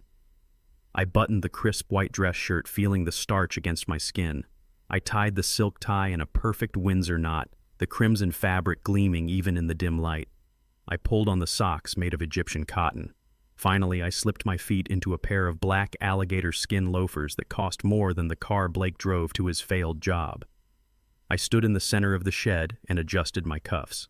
I reached into the pocket of the suit jacket and pulled out a gold pocket watch. It was not the cheap watch I wore around the house. This was a Patek Philippe, a gift from the board of directors of Falcon Development Group when we closed the deal on the Midtown skyscraper project. I checked the time. 4:15. Right on schedule. A low, powerful hum began to vibrate through the thin wooden walls of the shed. It was not the rattling engine of a garbage truck or the whine of a commuter car. It was a deep, throaty purr that signaled raw power wrapped in velvet. I opened the shed door. The fog swirled around the yard, obscuring the house where my daughter and her husband slept, dreaming of the money they thought they had stolen from me. I stepped out into the mist. There, idling in the alleyway behind the back fence, was a Phantom. A Rolls-Royce Phantom extended wheelbase painted a black so deep it looked like a hole in the universe. The Spirit of Ecstasy hood ornament caught the reflection of a distant streetlight glowing like a silver angel of vengeance. The rear door opened. A man stepped out. He was 6'2", built like a linebacker, wearing a black suit that fit him perfectly. It was Marcus, my head of security and personal driver for 20 years. He had parked the car silently, avoiding the gravel, professional to the core. He did not look at the dilapidated shed. He did not look at the muddy yard. He looked at me. He saw the suit. He saw the posture. He saw that Rosie the gardener was gone, and Mr. Jefferson, the chairman, had returned. "Good morning, sir," Marcus said, his voice low and respectful. "Good morning, Marcus," I replied. The air tasted different now. It tasted clean. I turned back to the shed for one final task. I walked to the workbench where I had eaten cold beans from a can just hours before. I pulled a thick, cream-colored envelope from my inside pocket. On the front, in bold, steady calligraphy, I had written a simple instruction: To Keisha, open when you are desperate. I propped the envelope up against a rusty can of paint thinner. It was the only thing in the shed that was clean. It stood out like a beacon. I knew she would find it. When the bulldozers came, when the reality of her choices crashed down on her, she would come running to the shed looking for her father. She would not find me. She would find this letter, and inside she would find the truth that would haunt her for the rest of her life. I turned away from the workbench. I stepped out of the shed and closed the door. I did not lock it. There was nothing left in there worth stealing. I walked across the frozen mud of the alleyway toward the car. Marcus held the rear suicide door open for me. The interior light spilled out, revealing acres of lamb's wool carpeting and polished walnut veneer. I stopped at the door. I felt a pull, a magnetic tug from the house behind me. It was the instinct of a father, the old habit of checking the locks, checking the windows, making sure the children were safe. I resisted it. I hardened my heart until it was as solid as the concrete foundations I used to pour. I did not look back at the house. I did not look at the window of the room where my grandson slept. I had given him the key to his future. The rest was up to fate. I ducked my head and slid into the back seat of the Rolls-Royce. The leather was soft and smelled of wealth and isolation. Marcus closed the door with a solid, heavy thud that sealed out the cold, the fog, and the betrayal. The silence inside the car was absolute. It was a sanctuary. "Where to, Mr. Jefferson?" Marcus asked, meeting my eyes in the rearview mirror. "Take me to the airfield, Marcus," I said, leaning back and crossing my legs. "The Gulf Stream is fueled and waiting. But first, stop at the 24-hour diner on Piedmont. I want a real cup of coffee." And Marcus, "Yes, sir. Drive slowly. I want to enjoy the ride." The car pulled away from the curb, gliding over the potholes of the alley as if they did not exist. We turned onto the main street, the headlights cutting a path through the fog. I watched the neighborhood pass by through the tinted glass. The houses were dark. The families inside were sleeping secure in their homes. My family was sleeping too. But they were sleeping inside a time bomb, and the timer had just ticked down to 0. I reached for the crystal decanter in the center console and poured myself a glass of sparkling water. I took a sip. It was cold and sharp. I was gone. Roosevelt, the burden, was gone. Roosevelt, the victim, was gone. The king had returned to his board. And he had just made his move. Checkmate. At 10 o'clock on Thanksgiving morning, the enemy breached the perimeter. They did not come with guns or tanks, but in a rented Lincoln town car that pulled into the driveway I had paved with my own sweat. I was miles away at 30,000 feet, sipping coffee in a leather armchair, but I knew the scene as intimately as if I were standing in the foyer. I had watched them prepare for this moment for weeks. I knew exactly how Blake would straighten his tie in the mirror, sweating through his undershirt. I knew how Keisha would check her makeup one last time, terrified that a single crack in her foundation would reveal the ruin beneath. The car doors opened and the Vanderbilts stepped out. Richard and Eleanor Vanderbilt. They were people who wore their judgment like expensive jewelry. Richard was a tall man with silver hair and a perpetual sneer, the kind of man who checks the hallmarks on silverware before he eats with it. Eleanor was thin, brittle, and draped in cashmere that cost more than my first truck. They stood on the walkway and surveyed the property. They looked at the landscaping I had planted. They looked at the brickwork I had laid. Blake rushed out to meet them, his arms wide, performing the role of the successful, self-made man. He hugged his mother, careful not to crush her silk scarf. He shook his father's hand with a firm, practiced grip, the grip of a man who makes deals, not a man who begs for loans to pay off gambling debts. "Welcome to our home," Blake boomed, his voice carrying across the lawn. "We are so glad you could make it down." Richard adjusted his glasses and looked up at the roof line. "It is a sturdy structure, Blake," he noted, his tone implying surprise that his son hadn't bought a shack. "Good lines, very traditional. I assume the neighborhood is stable. It is up and coming." Dad Blake lied smoothly. "Property values are skyrocketing. We got in at the perfect time." They walked inside their shoes, clicking on the hardwood floors I had sanded on my hands and knees. Keisha was waiting in the hallway, holding a tray of mimosas, smiling so hard her face must have hurt.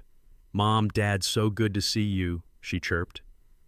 Eleanor Vanderbilt looked at my daughter, She didn't see the woman who worked 2 jobs to support her son's fantasies. She saw an accessory. "The house looks lovely, Keisha," Eleanor said, her eyes darting to the corners of the ceiling looking for cobwebs. "Very clean. Blake tells me you finally cleared out the clutter." Keisha stiffened. She knew what clutter meant. It meant me. "Yes," Keisha said quickly. "We did a big purge. We wanted everything perfect for your visit." "Excellent," Richard said, taking a mimosa. "Nothing worse than holding on to things that have outlived their usefulness." They moved into the living room, admiring the fireplace, the crown molding the built-in bookshelves. Blake took credit for every detail. He told them he chose the wood, he told them he designed the layout, he told them he paid for the renovations with his bonus. They nodded, impressed by the fiction, completely unaware that the architect, builder, and financier of their comfort was currently flying over the Carolinas, holding the detonator to their lives. While Blake poured drinks and spun tales of his stock market victories, Keisha glanced at the grandfather clock in the hall. It was 10:30. The schedule was tight. According to the plan she and Blake had whispered about in the dark, this was the window. While the guests were settling in with appetizers, she was supposed to slip out the back, retrieve the old man from the shed, and drive him to the nursing home before anyone noticed. She excused herself with a tight smile.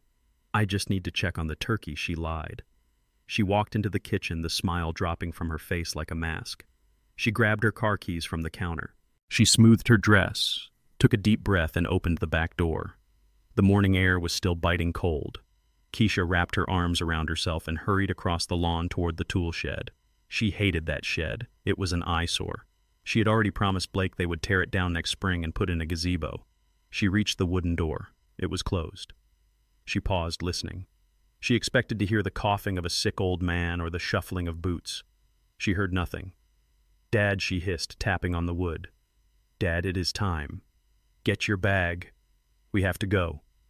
Silence. She frowned. She looked back at the house to make sure no one was watching from the windows. She pulled the latch and swung the door open. The shed was empty. Keisha stepped inside, blinking in the dim light. She saw the pile of fertilizer bags where I had slept. She saw the empty can of beans on the workbench. She saw the heap of dirty overalls in the corner looking like a shed skin. But there was no Roosevelt. "Dad," she whispered, panic rising in her throat. She spun around, scanning the small space. He wasn't hiding behind the lawnmower. He wasn't in the corner. He was gone. Her heart began to hammer against her ribs. This wasn't part of the plan. The old man was supposed to be waiting docile and defeated. He was supposed to be a package ready for delivery. Where could he go, she thought frantically. He is senile. He is confused. Then a terrifying thought gripped her. What if he wandered into the house? What if he walked through the front door right now wearing his dirty pajamas, babbling to Blake's parents? What if he told them he lived in the shed? It would ruin everything. The illusion of wealth, the facade of the happy family, it would all shatter instantly. She ran back out into the yard. She checked the side gate. It was latched. She checked the alleyway. Empty. She pulled out her phone and dialed my number. It went straight to voicemail. "Damn it, Dad!" She cursed, her fingers trembling. "Pick up." She stood in the middle of the frozen lawn, torn between searching the neighborhood and rushing back inside to maintain the charade. If she left to look for me, Blake would be furious. If she stayed and I showed up, Blake would be destroyed. She ran back to the shed one last time, hoping she had just missed me. She kicked the pile of overalls. Nothing. She looked at the workbench again. She saw the rusty paint cans. She saw the old tools.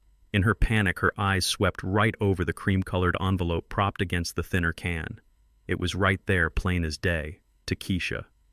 But fear makes people blind. She wasn't looking for a message.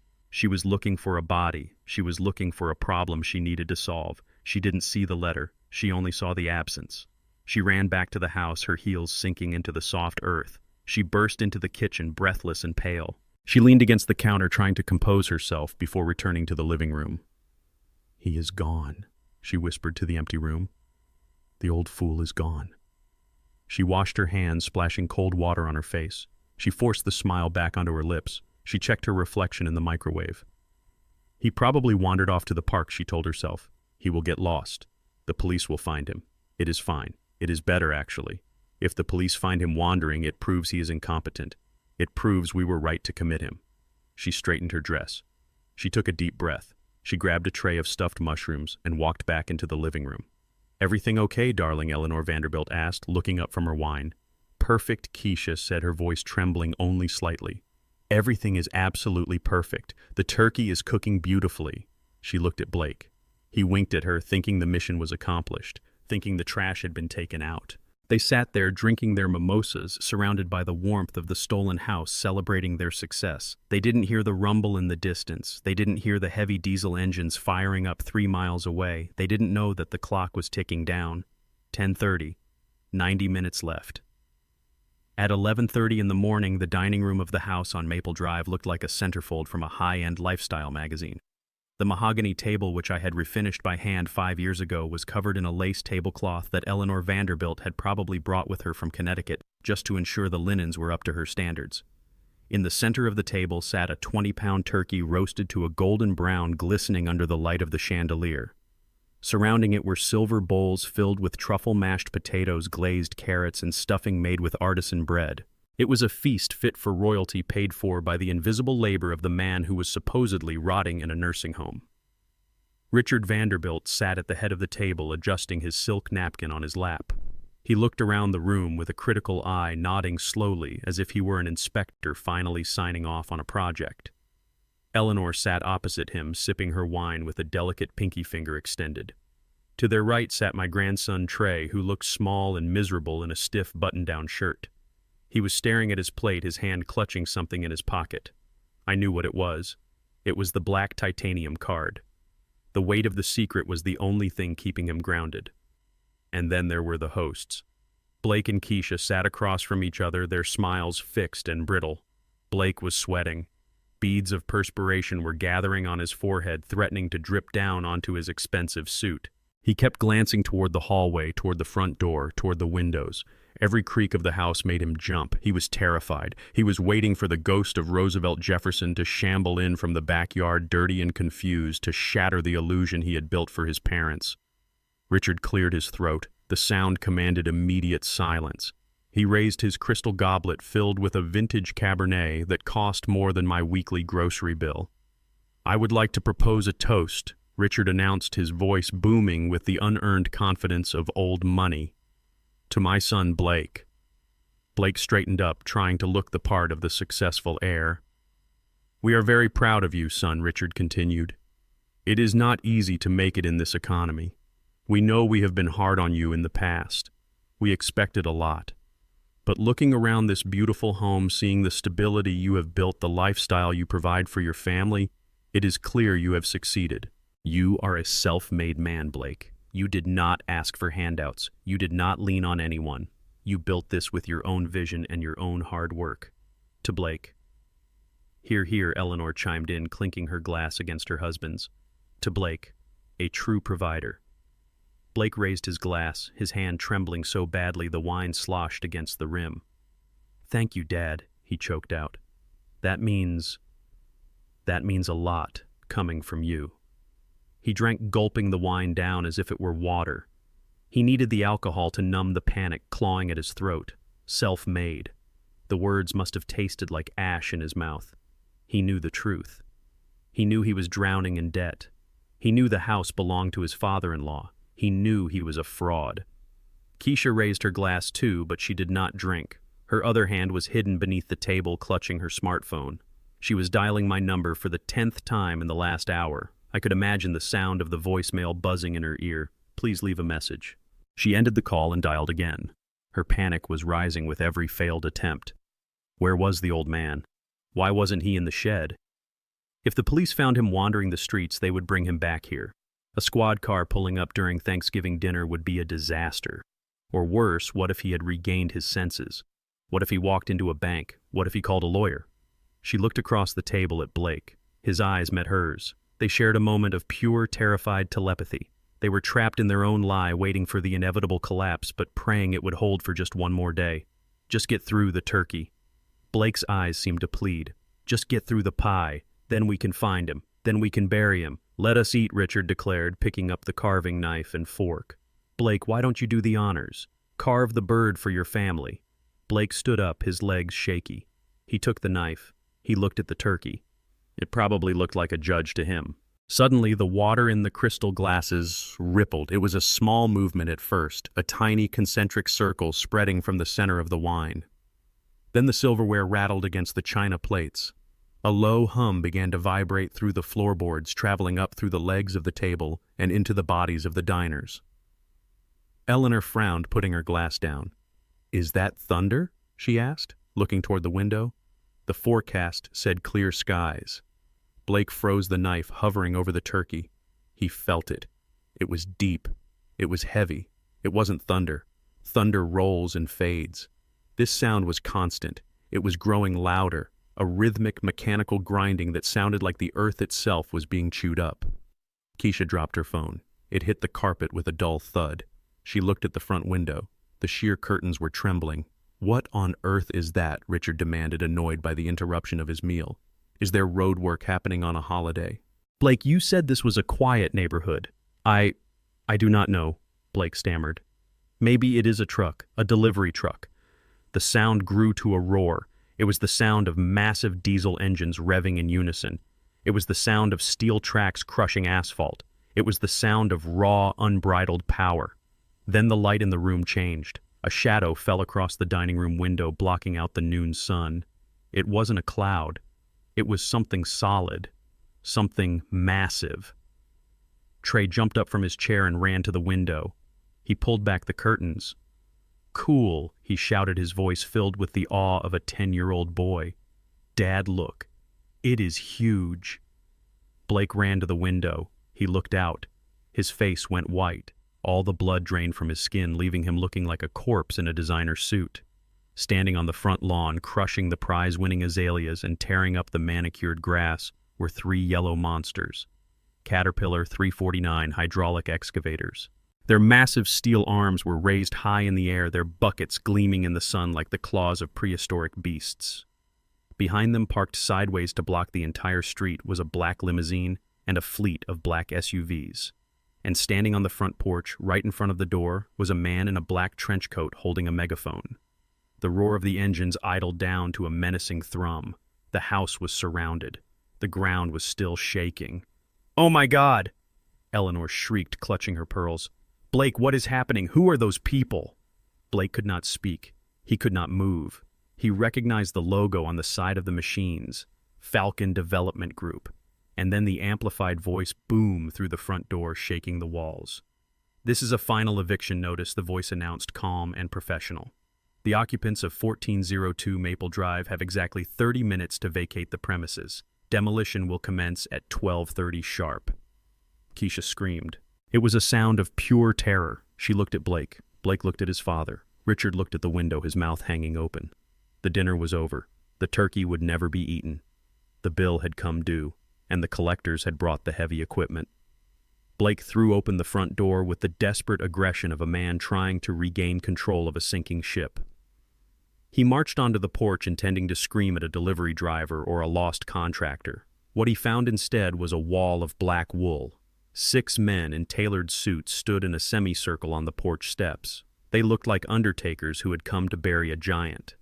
Behind them, the 3 massive yellow excavators idled with a menacing rumble, their diesel exhaust mixing with the crisp autumn air. The drivers sat in their cabs, hands on the levers, indifferent to the holiday, waiting for the signal to tear the roof off. At the center of the phalanx of lawyers stood Arthur Thorne. He did not look like a man who was there to negotiate. He held a leather briefcase in one hand and a stopwatch in the other. He checked the time, clicked the button on the watch, and looked up at Blake with eyes as cold as the Atlantic Ocean. "Can I help you?" Blake stammered, his voice shrinking in the face of such overwhelming force. He looked back at his parents, who had followed him to the doorway, their wine glasses still in their hands. "You are trespassing. This is private property. Get those machines off my lawn immediately, or I will call the police." Thorne did not blink.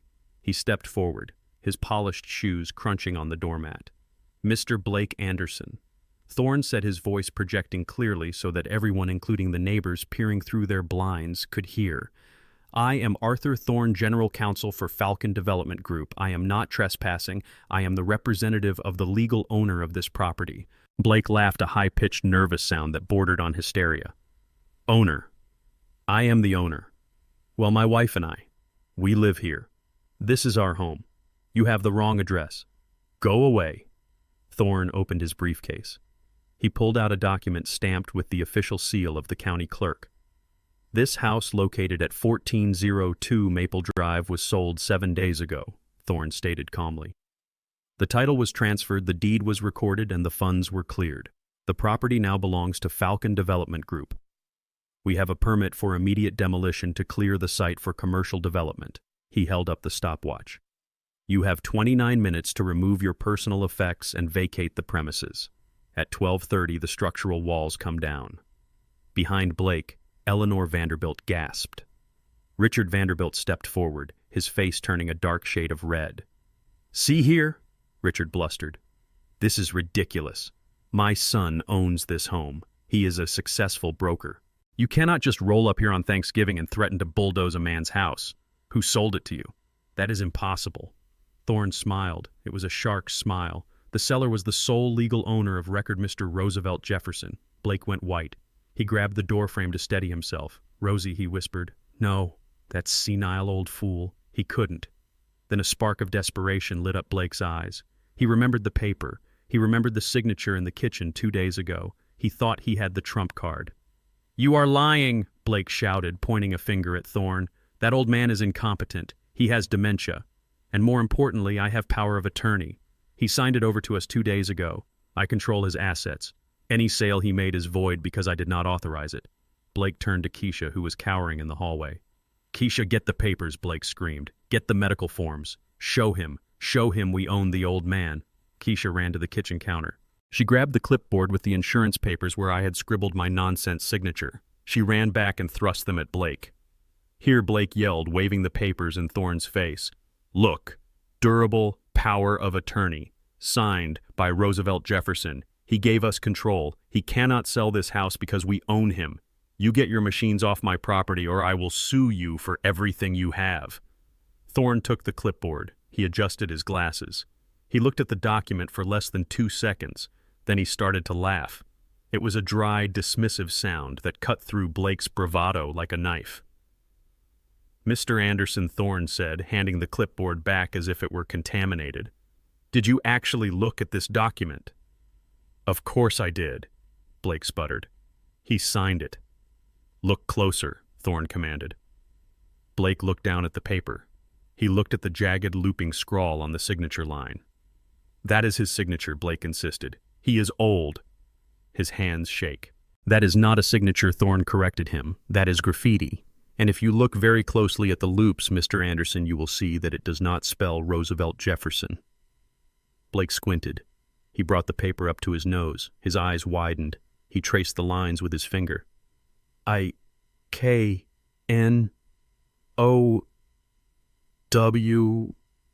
I know," Blake whispered. Thorne nodded. "Precisely. He knew. He knew you were trying to steal from him. He knew you were trying to commit him. And he knew that this document would be legally worthless in any court in Georgia. Roosevelt Jefferson did not sign away his rights, Mr. Anderson. He played you." Blake dropped the clipboard. The papers scattered across the porch, fluttering in the wind. "But the deed," Blake stammered, his reality fracturing. "We have lived here for 5 years. He promised it to us. He promised you shelter." Thorne said, his voice hardening. "He did not promise you ownership. And since you forged his signature on a $400,000 loan application with a predatory lender putting his property at risk, he decided to liquidate the asset before you could lose it for him."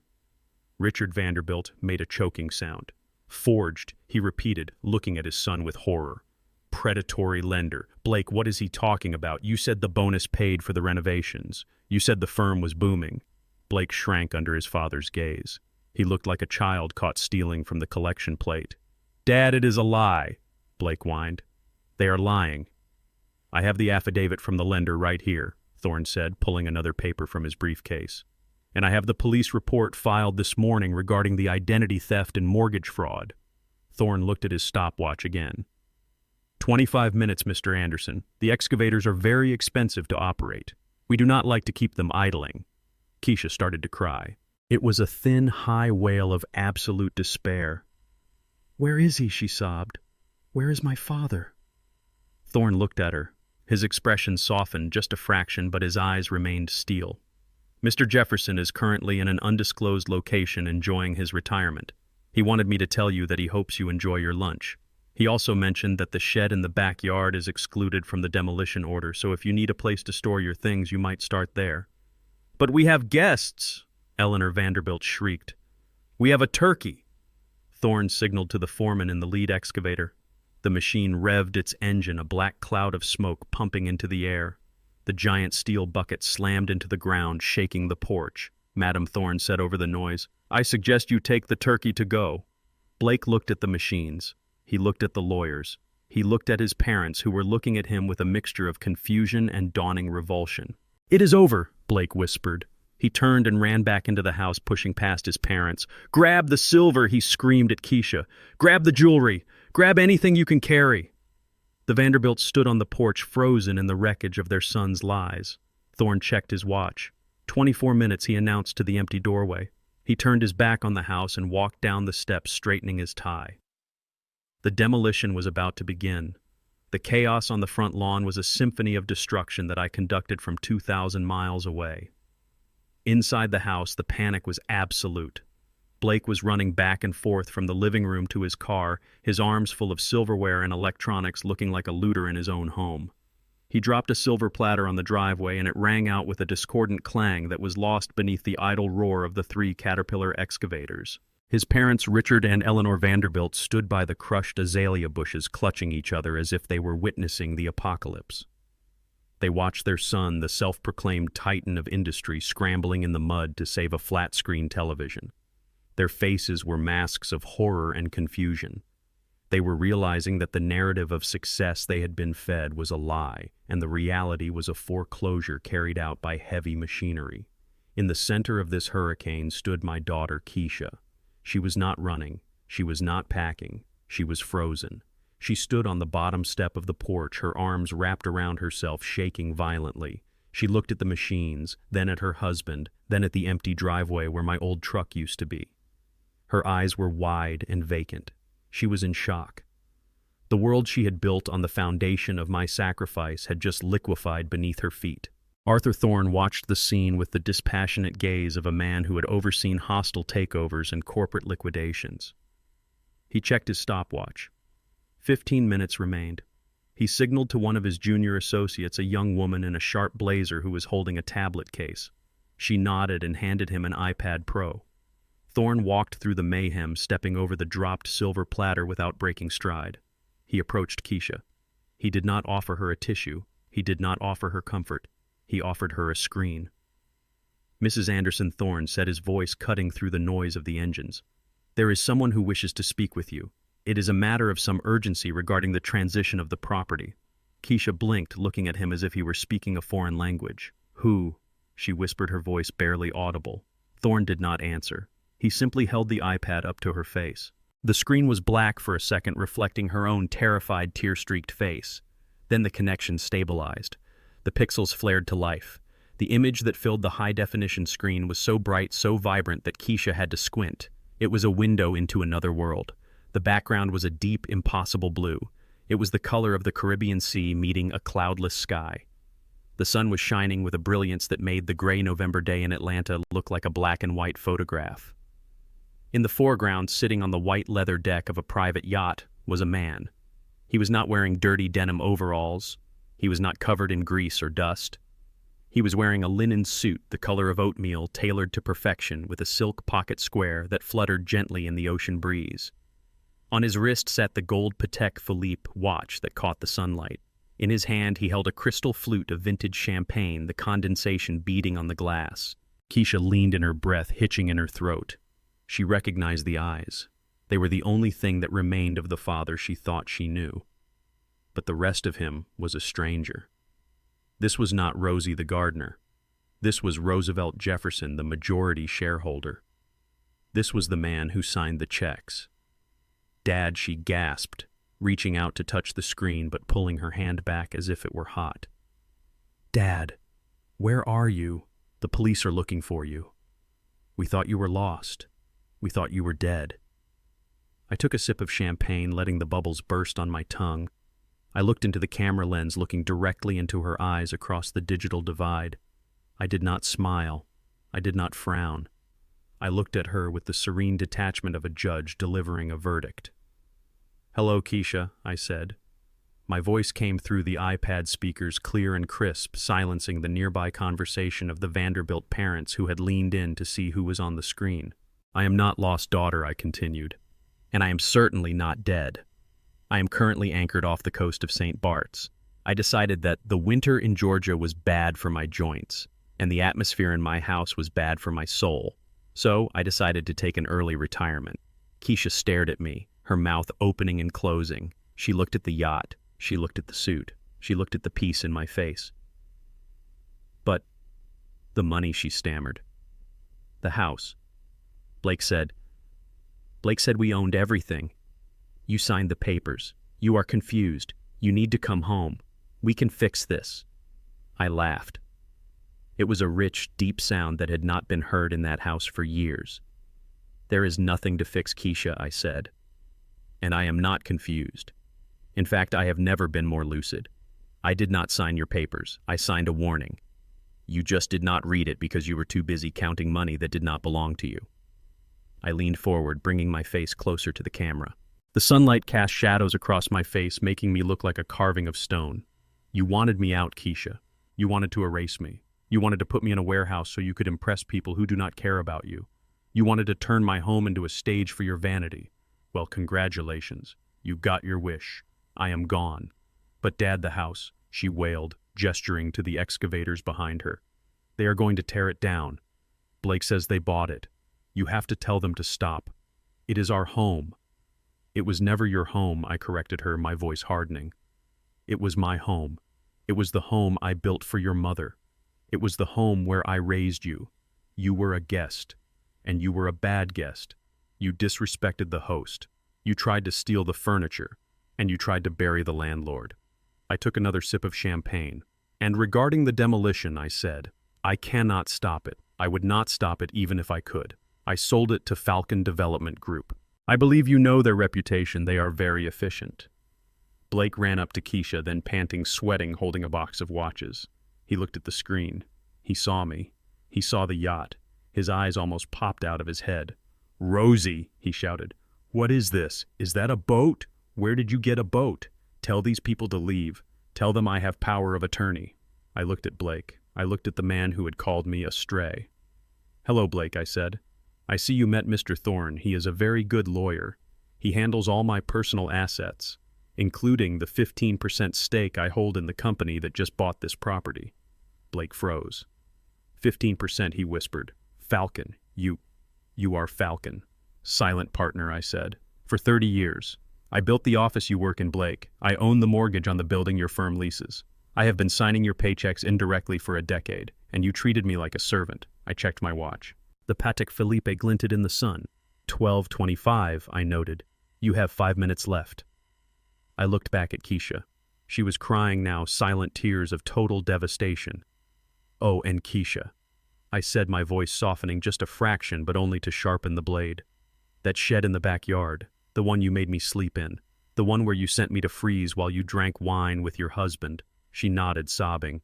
"I gave specific instructions to the foreman," I said. "It is the first thing to go. I want it flattened first. I want to watch it splinter, because no father should ever have to sleep in the dirt while his daughter sleeps in silk."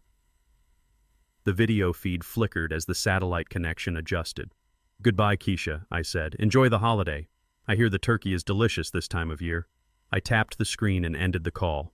The iPad went black in Keisha's hands. She stared at her reflection in the dark glass.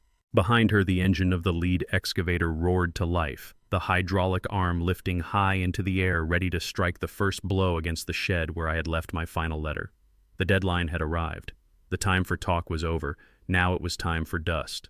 The video feed cut out, leaving the iPad screen black and glossy, reflecting the ruin on Keisha's face. The silence that followed was heavy, broken only by the idle rumble of the diesel engines waiting for the command to strike. But the real explosion had already happened. It had detonated right in the middle of the driveway, destroying the facade Blake Anderson had spent 5 years constructing. Richard Vanderbilt was the first to move. He turned slowly toward his son. His face, usually composed in an expression of aristocratic boredom, was now twisted into a rictus of pure fury. He looked at the house, then at the lawyers, then at the machines, and finally at Blake. He did not see a successful broker anymore. He saw a parasite. "You lied to us," Richard said. His voice was not loud, but it carried a weight that made Blake flinch as if he had been struck. "You told us you bought this house. You told us you were a partner at the firm. You told us you were handling the renovations." Blake scrambled backward, his hands raised in a pathetic gesture of defense. "Dad, listen. It is complicated. Rosie is confused. He is senile. He doesn't know what he is saying. That was a deep fake. You know how technology is these days. He isn't on a yacht. He is probably in a motel room using a green screen." Arthur Thorne stepped forward. He did not need to shout. He just held up a single piece of paper. "Mr. Vanderbilt Thorne said, addressing the father, this is the police report filed this morning for forgery and identity theft. Your son forged Mr. Jefferson's signature to secure a high-risk loan from a predatory lender. He has not made a trade at his firm in 6 months. He is insolvent. And as of this moment, he is trespassing on private corporate property." Richard snatched the paper from Thorne's hand. He read it in 3 seconds. He crumbled it in his fist and threw it at Blake's chest. "You forged a signature." Richard spat the words out like poison. "You act like a criminal. You live like a squatter in another man's house, and you parade us around here like trophies. You made us accomplices to your fraud." Eleanor Vanderbilt was trembling. She looked at the muddy lawn. She looked at her Italian shoes sinking into the dirt. She looked at Keisha, who was staring at the ground. "We bragged about you," Eleanor whispered, her voice trembling with humiliation. "We told the club members you were a prodigy.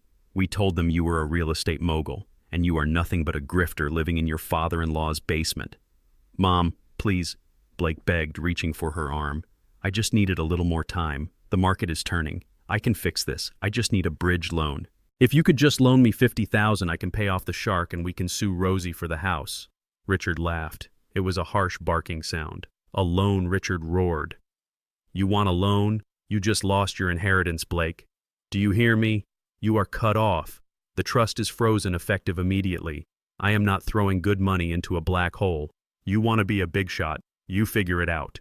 Richard grabbed Eleanor's arm. "Come on, Eleanor. We are leaving. I will not stay another second in this sham." "But—" "The turkey," Eleanor wailed, looking at the house. "Leave it," Richard commanded.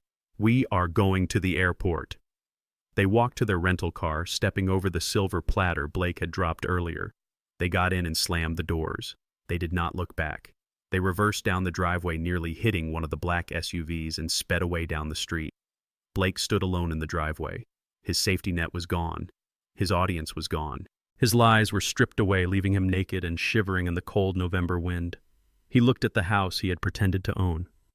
He looked at the wife he had dragged into his deception. Keisha was not looking at him. Her eyes were fixed on something else. She was staring past the house, past the porch, past the lawyers. She was staring at the backyard. The foreman of the demolition crew leaned out of his cab. He looked at Thorne. "Mr. Thorne," the foreman shouted over the engine noise, "we are clear to proceed." The owner wanted the outbuilding down first. He pointed the hydraulic arm toward the shed. Keisha's head snapped up. Her eyes went wide. The words I had spoken on the iPad echoed in her mind. That shed in the backyard.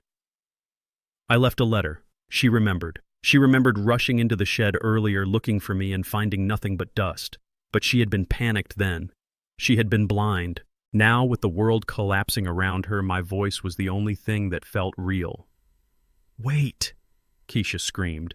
She broke into a run. She shoved past Blake, who was staring blankly at the asphalt. She ran past Thorne, who watched her with mild interest. She ran around the side of the house, her heels digging into the soft earth, ruining her shoes, tearing her stockings. "Stop!" she yelled at the excavator operator. "Stop!"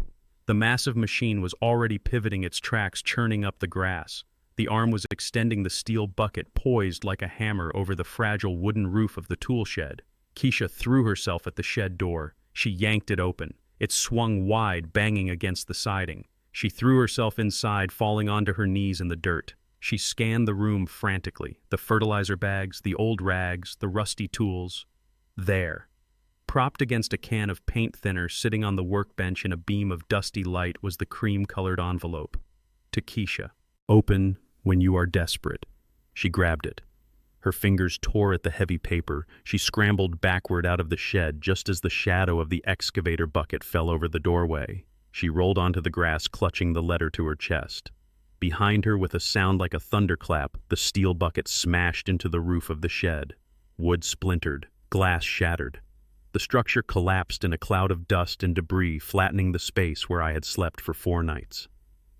Keisha did not look back.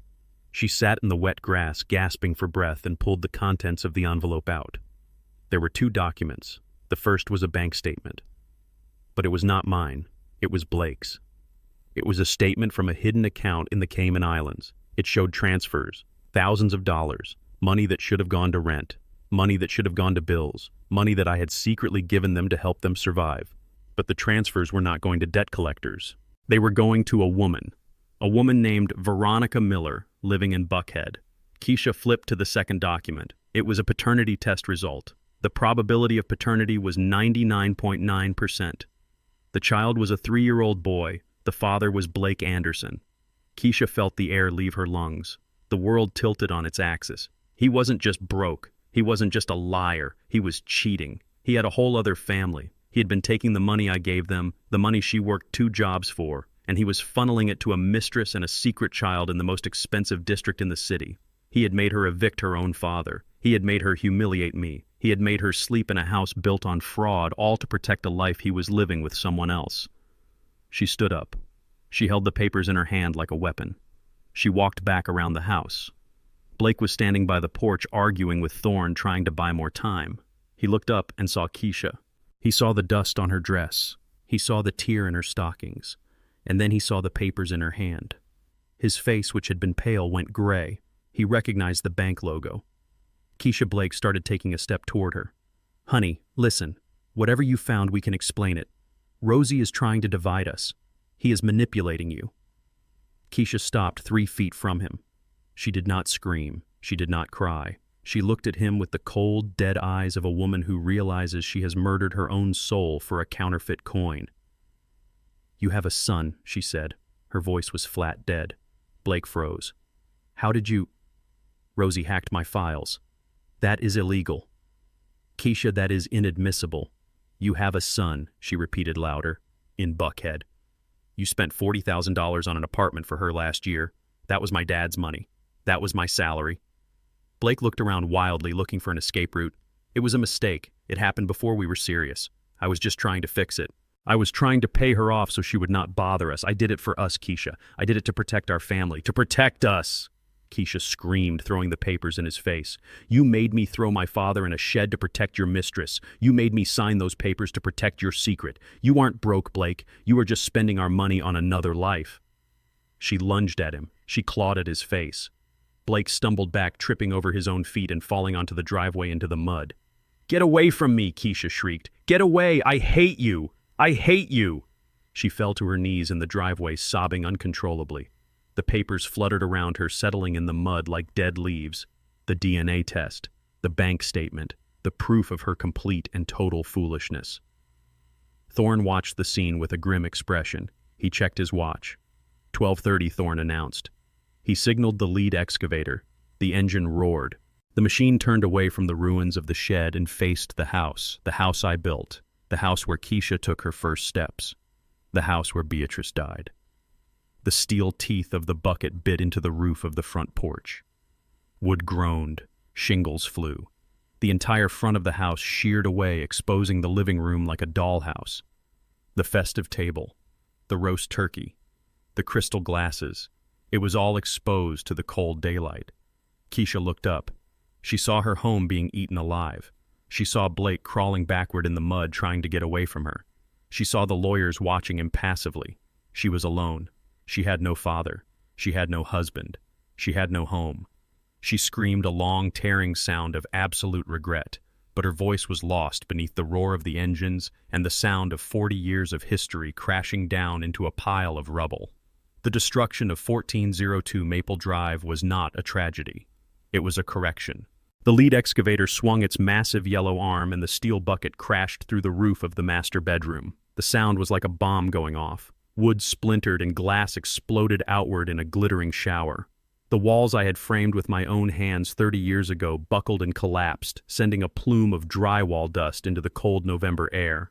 I watched on the screen as the second machine drove straight through the bay window of the living room. It plowed over the expensive furniture Blake had bought on credit. It crushed the dining table where 10 minutes ago they had been toasting to their own lies. The 20-pound golden turkey rolled off the table and was instantly flattened under a steel track, grinding it into the dirt along with the Persian rug.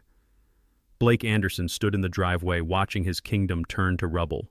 He looked small. He looked pathetic. He was covered in mud, his suit ruined his face, a mask of absolute disbelief. He turned to run to get to his car to escape the nightmare he had created, but he did not make it 3 steps. A siren wailed, cutting through the mechanical roar of the demolition. 2 police cruisers screeched to a halt at the curb, blocking the exit. Officers swarmed out, their hands on their holsters. Arthur Thorne stepped forward, pointing a finger directly at Blake. "That is him," Thorne said, his voice cutting through the chaos. "That is the man who forged the loan documents." Blake froze. He looked at the officers, then at Thorne, then at the ruins of the house. He tried to speak, but only a strangled sob came out. The officers grabbed him. They spun him around and slammed him against the hood of the black SUV. The click of the handcuffs was audible even over the sound of the crushing timber. "You have the wrong guy," Blake screamed as they shoved him into the back of the squad car. "My father-in-law told me to do it. He is the one you want. He is crazy. He set me up. Nobody listened." The door slammed shut, sealing him inside his new reality. He was going to spend Thanksgiving in a holding cell and the next 10 years explaining to a judge why he stole a house from an old man. Keisha did not look at her husband. She did not move to help him. She stood in the middle of the yard, her heels broken, her dress torn, surrounded by the debris of her childhood home. She watched the excavator tear down the wall of her old bedroom. She saw her life disintegrate. She had no husband. He was a criminal and a cheater with a secret family. She had no father. She had betrayed him, and he had vanished. She had no home. It was being loaded into dump trucks right before her eyes. She fell to her knees in the dirt, clutching the DNA test and the bank statement to her chest. She opened her mouth to scream, but no sound came out. She was a statue of regret, sitting in the wreckage of her own greed. The dust from the house settled on her hair, turning it gray, making her look like the old woman she had tried to discard. I watched it all from the deck of the yacht. The feed cut out as the local news crews arrived to film the spectacle, but I had seen enough. I closed the iPad and handed it to Marcus, who was standing nearby holding a fresh bottle of champagne. "It is done," Marcus said softly. "It is done," I replied. I stood up and walked to the railing of the boat. The Caribbean Ocean stretched out before me, endless and blue. The water was clear, so different from the muddy red clay of Georgia. The air was warm, smelling of salt and freedom. "They thought I was just an old man," I said, speaking to the wind and the waves. They looked at my gray hair and my slow walk, and they saw weakness. They saw a resource to be mined until it was empty. They forgot who I am. I looked down at my hands. They were manicured now, no longer stained with grease, but the strength was still there.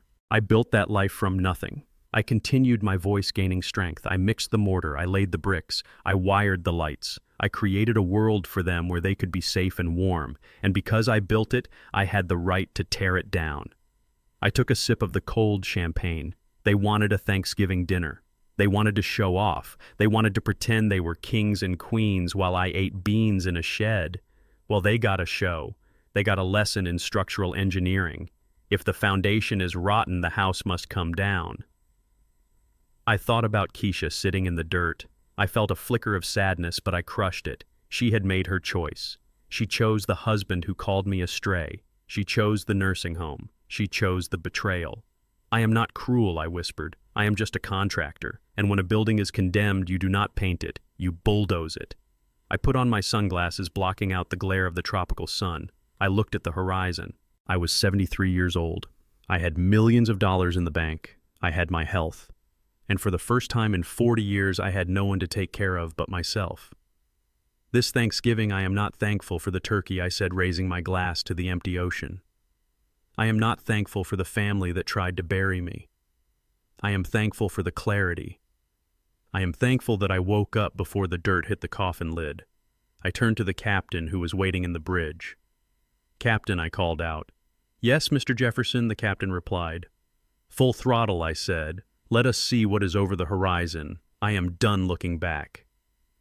The engines of the yacht roared to life, a deep, powerful sound that vibrated through the deck.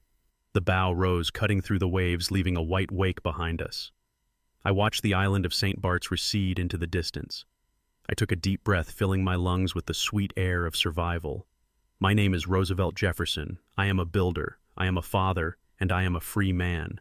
And as for the rubble on Maple Drive, let the weeds have it. I have new things to build. The yacht sped up, racing toward the sun, leaving the ruins of the past far behind in the wake of my own liberation.